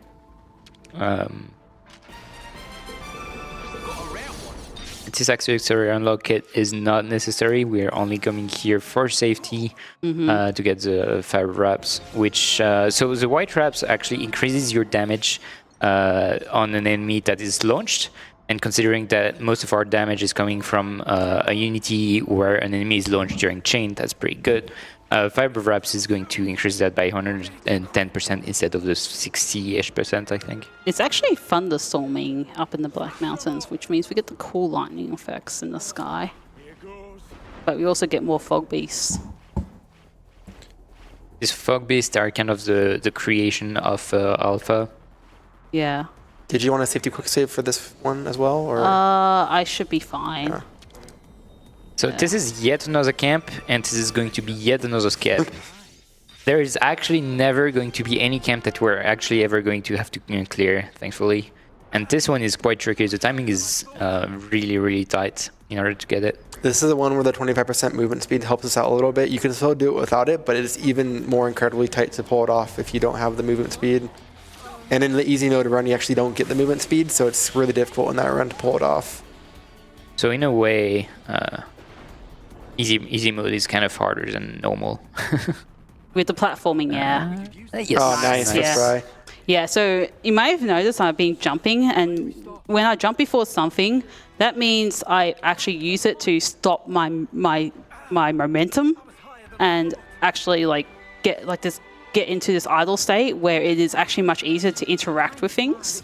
Because Xenoblade 3 is kind of weird with that. Also, kind of peak. Yeah. Kind of peak moment. Yeah. We need to talk about kind of peak for a moment. Yeah. So this is a location from Xenoblade 1, and even if you wanted to do 100%, you had to climb this little peak here, exactly just the way Aeon is doing. Though, they were nice, and they gave us a little ladder if you didn't want to do this, but it wastes ether cylinders, which you kind of need to go out of the way to collect. So in order for gain the optimal time, you have to do it the hard way, which is climb up Kana Peak, and it's a very Xenoblade 1 moment where it's technically optional in that game, but if you want 100% the game, you have to do the Kana Peak stuff. Yep. It's actually part of the quest. Anyway, speaking of Xenoblade 1, 100% Xenoblade 1, didn't Shulk technically 100% Xenoblade 1? Yep, because this place is open, and in order to get this open, you kind of need to do a bunch of quests, like a lot of them. And so since it's already open, then Shulk definitely did all the quests in Xenoblade 1. So shout out to all of you people that actually tried and finished 100%. Even if you didn't, then that's understandable. Yeah, There we got that. Yeah, this game makes it officially canon. Right there, we got the break brooch item, which is going to increase our break chance by, I think, 25 or 30%, which is, as you can see from the earlier fights, we need breaks quite a bit, and especially so in these last fights, so it's going to be really helpful to have. It'd make the final fights a lot more inconsistent if we didn't have it. I think I need one more liqueur zone. Yeah. There we go. There we go.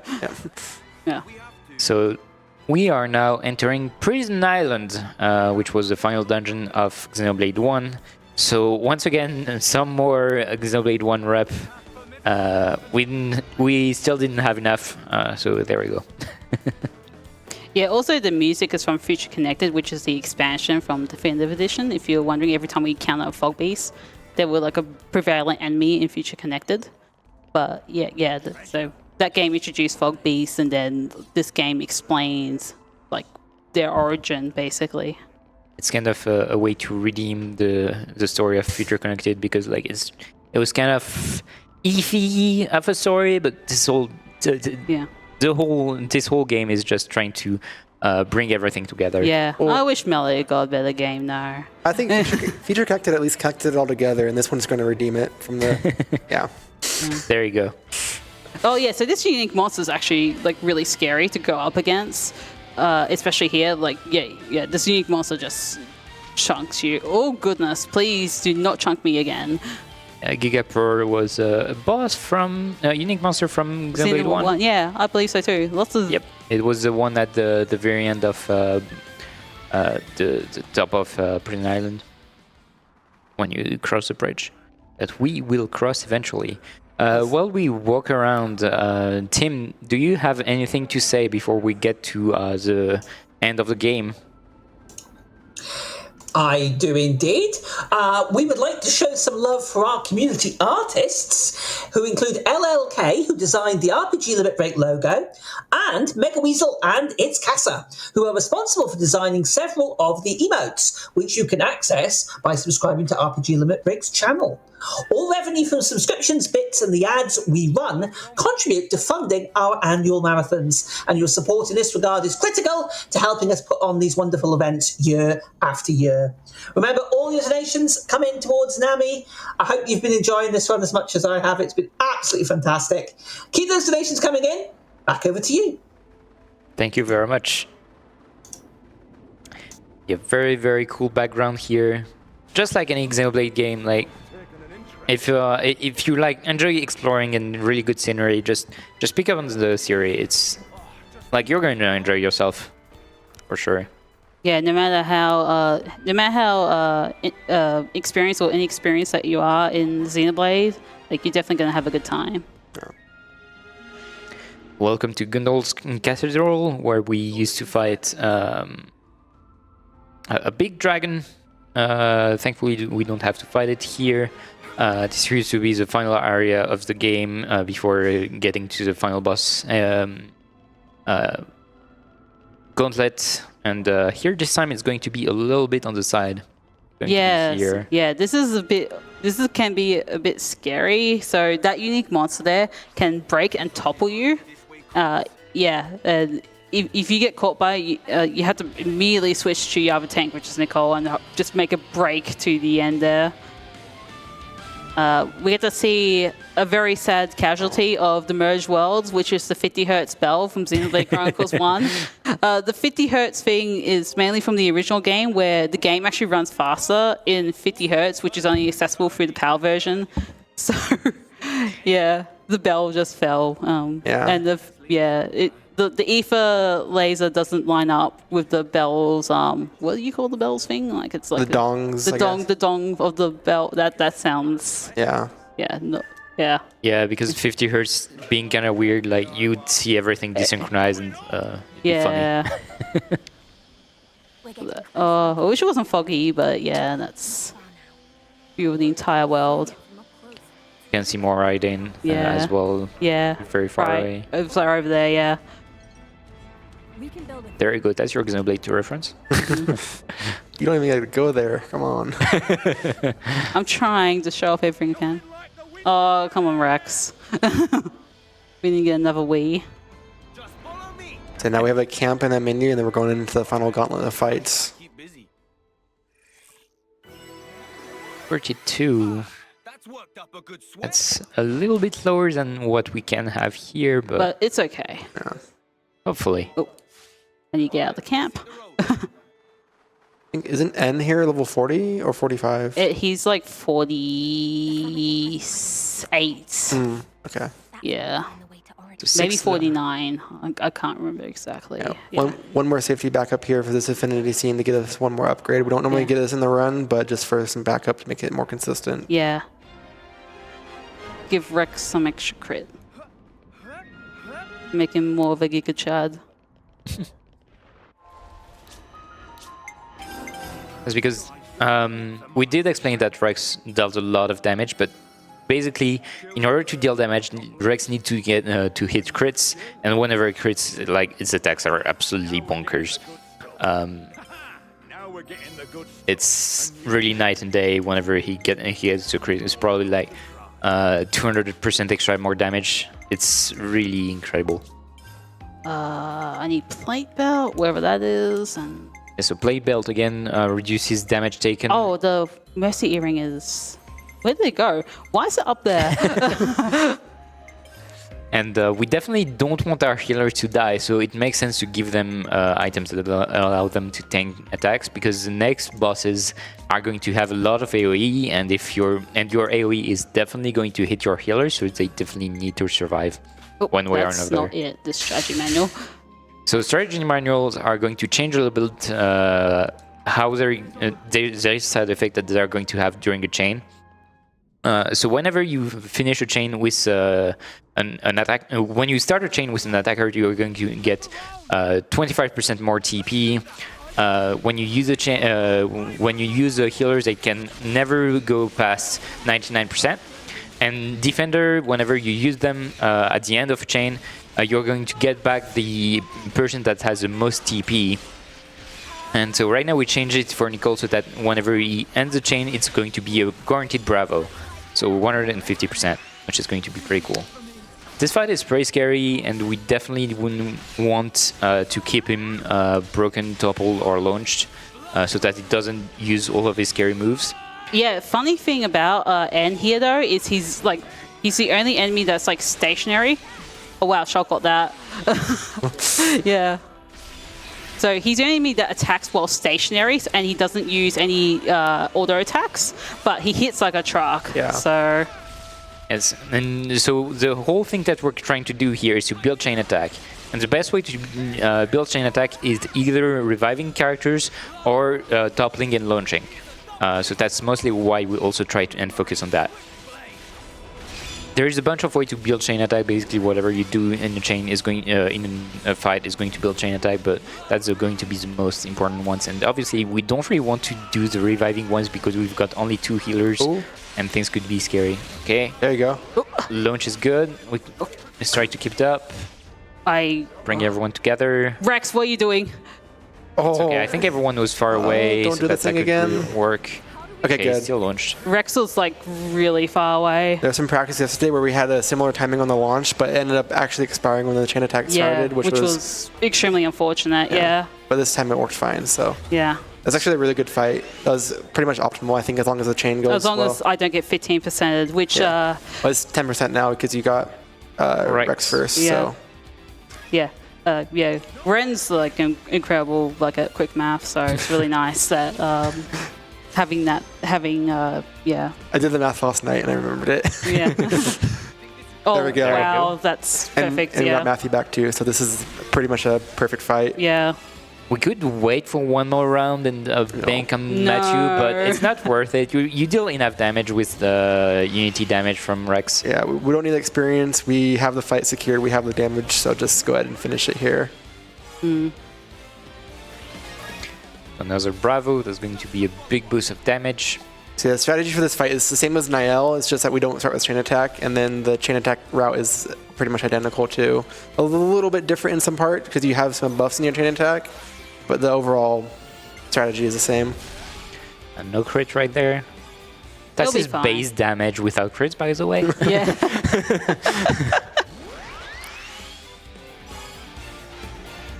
We don't really need any kind of crits here. We just need to get the smash. Yeah, especially because we got an amazing. Amazing just like increases your damage percentage up by a lot. It's Yeah. 42%. Wow. Yeah. That 2 crit? No, that wasn't crit. No, that wasn't crits. The second. Wait. I don't think either are crits. But yeah, that's a fight. 4 million damage. So that was N. And when we said that this game... Wait, no, there is one more fight. There is before- one more end fight, Yeah, so we... but we play as a different character. Yes, once again, we didn't have enough, so this is going to be one more flashback, and that was when N attacked and razed the city. Turns out that he tried to fight Nael, and she was actually trying to destroy the world then, and we can learn that N actually didn't kill our grandpa for no reason. He just did it. That was a very good Yeah. stop final that. end. Yeah. So that fight actually finishes when Niall uses her talent art. So the idea there is to use our positionals to get the talent art built up as fast as possible, and then we can use it in the fight. Otherwise, I think it's just time-based if you don't do that. Kind of. I think you need to actually deplete most of N's HP. Actually, yeah. If you don't use talent. Doing it that way is many times faster than the other way of doing it. So final chapter of the game, which is going to be very short because it's just the final 2 boss fights Also- and this cutscene. Also, massive fan service to Xenosaga and X. a little bit of X. A Yeah. little bit X. The a little bit Saga, Xenosaga. X, everything. It was just I call that the giant tease because like it has no reason to exist and it's just there to tease everyone, saying, "Hey, everything is linked together." Yeah. Blah blah blah. Leads Also, the there's radio. there's piano there. Niall actually plays piano. Somehow she can play Zeke's theme on piano, which is very impressive. Yeah, that was mentioned in the cutscene very early on in the game. So this is going to be the fight against Alpha, also known as Alvis. Also, this is Xenogears reference right there on the background. So Alvis or Alpha. I was about to say doesn't pack a punch too much, but Matthew just died. Look who will win, one knucklehead or one scrawny boy. An interesting mechanic in this fight is you actually don't want to use A's vision talent art here because On the next Alpha will actually one. punish you for it because vision is really Alpha's mechanic and you're not allowed to use that against Alpha. That's going to be on the next one, though I don't think on this one. Is it not on this one? The one thing that A can do and that Alpha Oh yeah, can that's do. in the next fight. Okay, yeah. One It thing- doesn't matter in this fight. So Alpha doesn't have that much HP, and the one thing that he can do is use It's Monado another speed. speed, yeah. So whenever he uses that, he cannot be affected by anything that happens during this fight, and instead he can just use this. There's some very funny things that can happen in this fight, though. So one of the things that can happen is you can actually interrupt his Monado speed, but it's very unlikely to happen. It happened in my previous PB, and I initially had no idea what happened, and I was just wondering why didn't he use Monado speed? I saw the tag saying Monado speed, but yeah. It just didn't trigger, and I was like, oh, and I found out, wait, I knocked him out of it, which is like a preload chance that can happen. Ooh, okay. So that's again, kinda the fun. objective here is to build chain, and if people die, as I said, it helps build chain faster. So it's not that bad that people die because we don't really need the extra damage from people staying alive and having some cumulative buff throughout the fight. We just need a break now. Nice. We got a break. We can start a chain. So break has a chance to happen, and you Nice. don't want to chance it during an actual chain, but topple is guaranteed, and you can topple during a chain. I'm just thinking, should I gamble with an extra person? Because I could get extra damage, but probably not. Ah, you're fine. No, Yeah, I don't think I don't think it's worth it. only Yeah. your X will give you enough damage, and he'll just push yeah. you over. Yeah. He's got power charge, that's all that matters. Yeah. Also, I you don't think Rex died either. He's going to do a lot of No. damage anyway. Yeah. just the first round, by the way. Unfortunately. Yeah. Oh, nice. Okay. Yeah. You've gotten them all 2 rounds, which is kind of concerning. It's kind of concerning for the next fight. Yeah. Yeah, this next fight is going to be a bit more RNG to it. For It's this chain also attack. it's also going to be the final fight of the run. So hopefully, Tech will be ready on time when that final fight happens. It's not now, but the next About fight. Yeah. 3 minutes away-ish, I would say. 4 if minutes. it- I'll say if 4 everything goes minutes more realistically. Yeah. Provided everything goes well. I probably need to go full on here. Yeah, just to play it safe. I probably just need to use Matthew though. Yeah. And then we're good. It's going to be a Bravo Wow, Belly. exactly 150. I was like, did I math that correctly? It's lucky because whenever you get a crit, that's going to be There one we more go. TP, so it was really just 1 crit away, and Yeah. as you can see. So no extra overkill EXP because you actually don't kill him there. Yeah. And so now the final fight against Alpha. Yeah, so you true might form. you might have noticed we have an extra party member, Niall, who is Matthew's sister. The character, she's been like the character we've been searching for the entire game. It's pretty nice that we have her here, but the problem is she's actually a detriment in this fight. You want to explain why? So yeah, Niall can now have an order in the chain attack, which means that your odd to get Matthew and Rex, which is still what you want, is decreased. It goes from 88% to 66%. And that's fun. So we're going to try and start the chain as Niall or any character that doesn't matter in the chain dies. Also, this fight is timed, as Gren explained earlier. If A uses their talent art, then it's going to be cancelled by Alpha, and this is going to use Mana to Purge, which is a big AoE damage to everyone. Yeah, it could also potentially party wipe as well. So Yeah. potentially, like, A could get your party killed just by using Vision here. A is a great character. It's not their fault, but yeah, it's just a counter to Yeah. yeah. And so yeah, again, the objective is to get a break. there you got go. a break Now we have a right as the chain starts. 71% chance of success Come here. on. Okay, we got Rex. Rex. Now it's an 80% chance, I think. Fingers crossed. Yeah. Yeah. We have 2 more rounds to get Matthew now. Yeah. We also want to get lucky that Matthew gets revived after this round for the chain attack because it's not important, it's not essential, but it'll help us a lot with damage. Yeah, it's more important if we just have white wraps on Rex because Yeah. that does Yeah. significantly less damage. If all goes right, we'll see Matthew twice here. We'll see him getting That's correct. revived in the chain, which we did not. Unfortunate, yeah. But we got his order But at we least. got his order, which So- is We're good. Yeah, this should be GG in about a minute or so. yeah. And whenever you see Alpha's HP bar go down to I think 0. it's on Fade to Black now, right? It's on Fade to Black, yeah, Yeah. because of the potential that you could miss the whole chain. You can miss, and yeah. We'll call time when it's Because there. overkill doesn't show up. That's why to confirm it.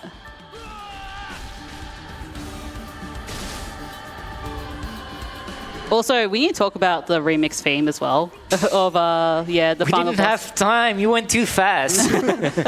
Yeah, speed run. it's absolutely fantastic. It's really the final bit of fan service of this game, and yeah, it's actually really lovely. Might be a little close. I think we should be This good. might be close. I mean, Rex needs to crit, but we have increased crit chance, so yeah. Otherwise, we'll just have to do it ourselves without a chain. Still be good damage. That's a Oh, double to crit. That's Okay, double yeah, we're crit. good. Yeah, I think we're good. Yeah. Yep. Yeah, and time.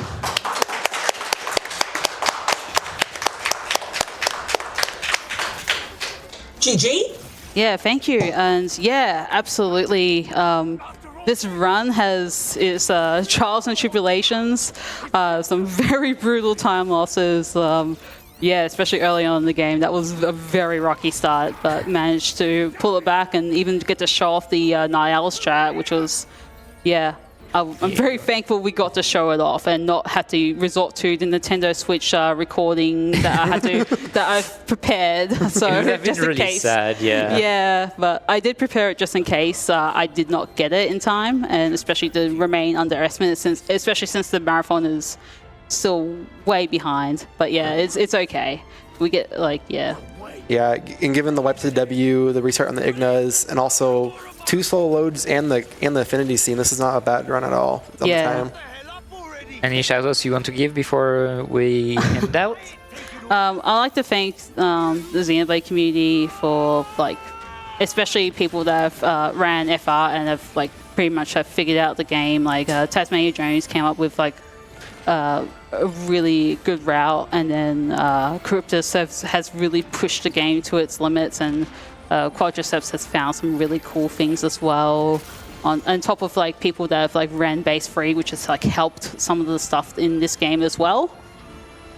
And yeah, and I would also like to thank my partner and my fiance Gul, who donated earlier. Yeah, it's really nice to actually run a game that does mention marriage, I guess, especially because of what's going to happen in my life pretty soon.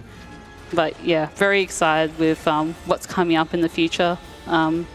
Speaking of what's coming up in the future, I would also like to thank the voice actor for Alvis, who is ironically the villain in this game.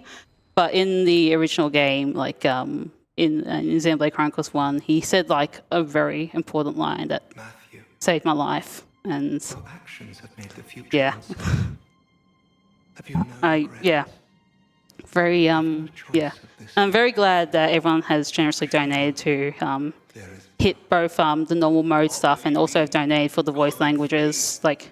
No matter what, you're going to have a good time with this game, no matter what language you like listening to. And yeah, yeah, thank you for, yeah. I'd like to also thank this series as well, because since this is, I guess, technically the last game of the Cloud Saga, but probably not the last in Xenoblade. I don't think so. No, yeah, I definitely don't see them not. ending it Yeah, here. yeah, especially not. But this being the last game in the Cloud Saga, and has basically has, put Monolith Soft on the map, and especially since we have 2 previous Monolith Soft games in the marathon, both Bait and Kados, that was run by legrandgrand earlier, and Xenosaga 2, which was, ran by Basta. CC, yeah. Yeah, so, yeah, and also, thank you, RPG Limit Break, for having me, and keep on donating towards Nami. They save lives, and just, it's a wonderful cause. So, yeah, thank you for having us. You got it. Yes. Thank you very much. Team, back to you. Thank you very much indeed, AeonFrodo, for a fantastic run there. On some amazing commentary. Thank you so much, everyone. That's going to be me as well. I'm going to be heading off just now. Thank you so much indeed for your generous donations. Please keep them coming in. I will be handing over to the lovely Natara, and they will be keeping you company for the next one coming up, which is going to be Earthbound. Thank you so much again. Take care, folks. Cheerio for now.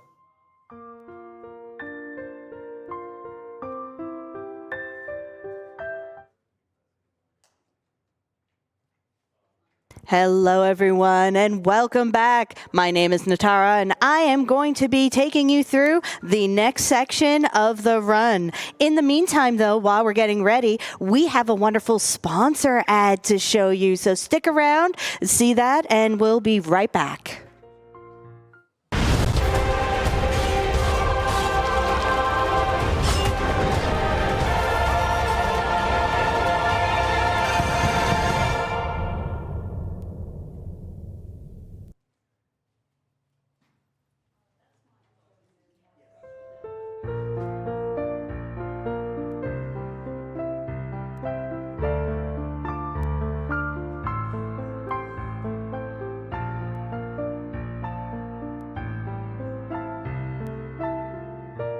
Well, thank you so much for that sponsor. Once again, this is Natara who's going to take you through the next run.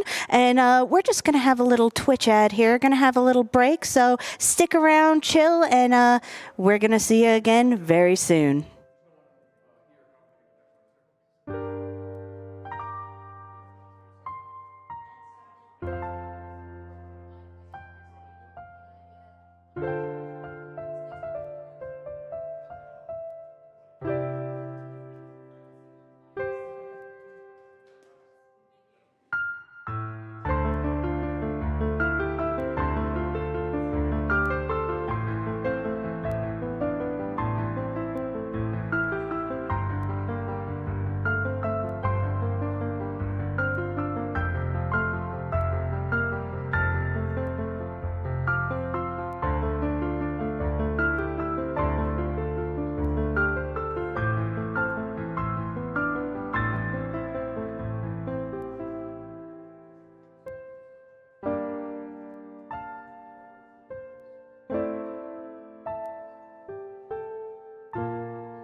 Hello, everyone. I just want to shout out our wonderful runner, AeonFrodo, for the previous run, that Xenoblade Chronicles 3 run. If you didn't catch it, if you're just joining us, definitely make sure to go back and check our VODs, which are available on both Twitch and YouTube. Speaking of some of our partners, though, this year, RPG Limit Break is proud to partner with the Yeti, who've designed 3 exclusive t-shirts and an enamel pin for this year's event. If you'd like to see these awesome designs, please visit theyeti.com at /RPGLB. That's the Yeti, THEYETEE.com/RPGLB and check them out. Remember, these items will only be available for the duration of the marathon, so make sure to get yours before it's too late.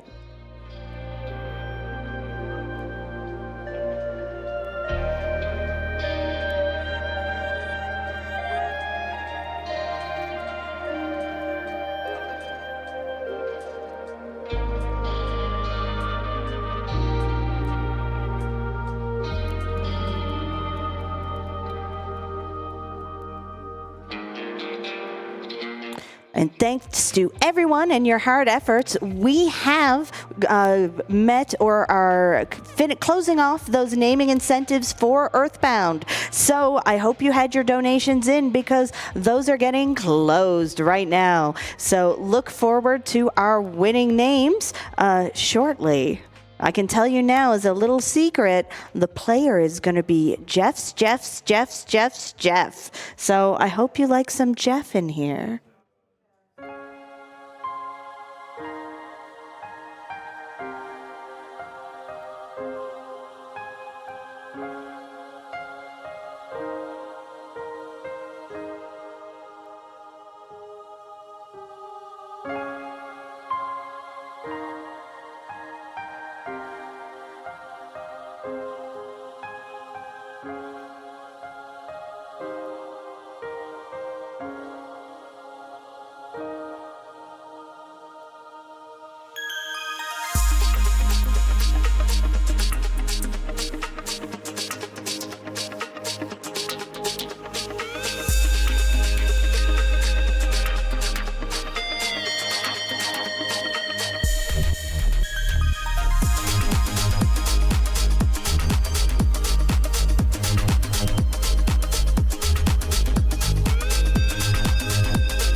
So we've tallied the votes, everyone, all of those wonderful donations, and with an overwhelming win here for the Name the Four Kids. Our winner is LFR exclamation point with a sum total of $280. I believe that is in reference to our amazing French restream, which we have this year. So thank you so much for that. All of our characters are going to be named with single letters. So my favorite character is definitely going to be exclamation point. What's yours?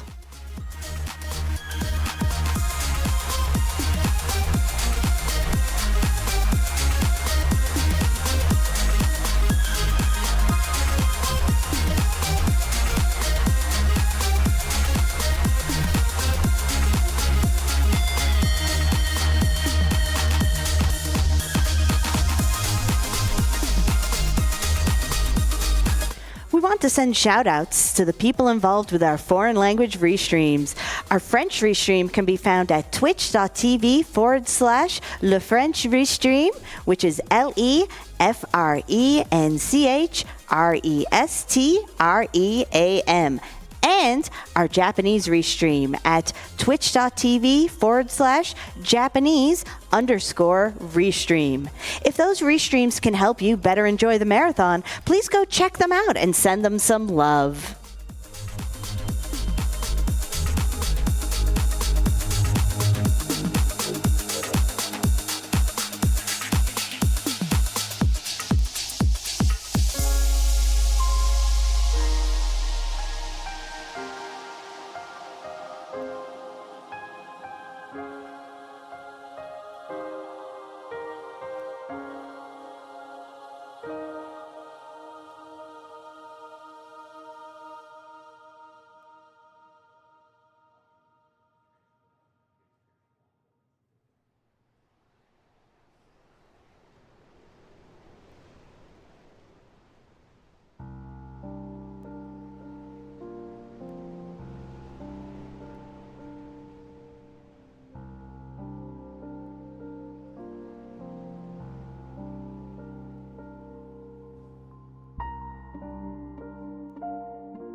Friends, do you like prizes? Because coming up, starting with this Earthbound Any Percent All Photos run, we have some brand new prizes that you're going to be able to qualify for with your donations. We have a Gengar 24-inch plush and a Pokemon mini backpack, both donated by Ashen Prime, and a Pikachu 24-inch plush donated by Rizliu. All three of those can be entered in with a $10 minimum donation from the beginning of this Earthbound run coming up all the way until Pokemon Let's Go. So you have time to get in for those amazing prizes. We also have our special prizes, our major wonderful prizes. We have the big amazing grand prize, which is our Buster Sword replica. That is $250 of cumulative donations. What that means is you do not have to donate $250 all at once.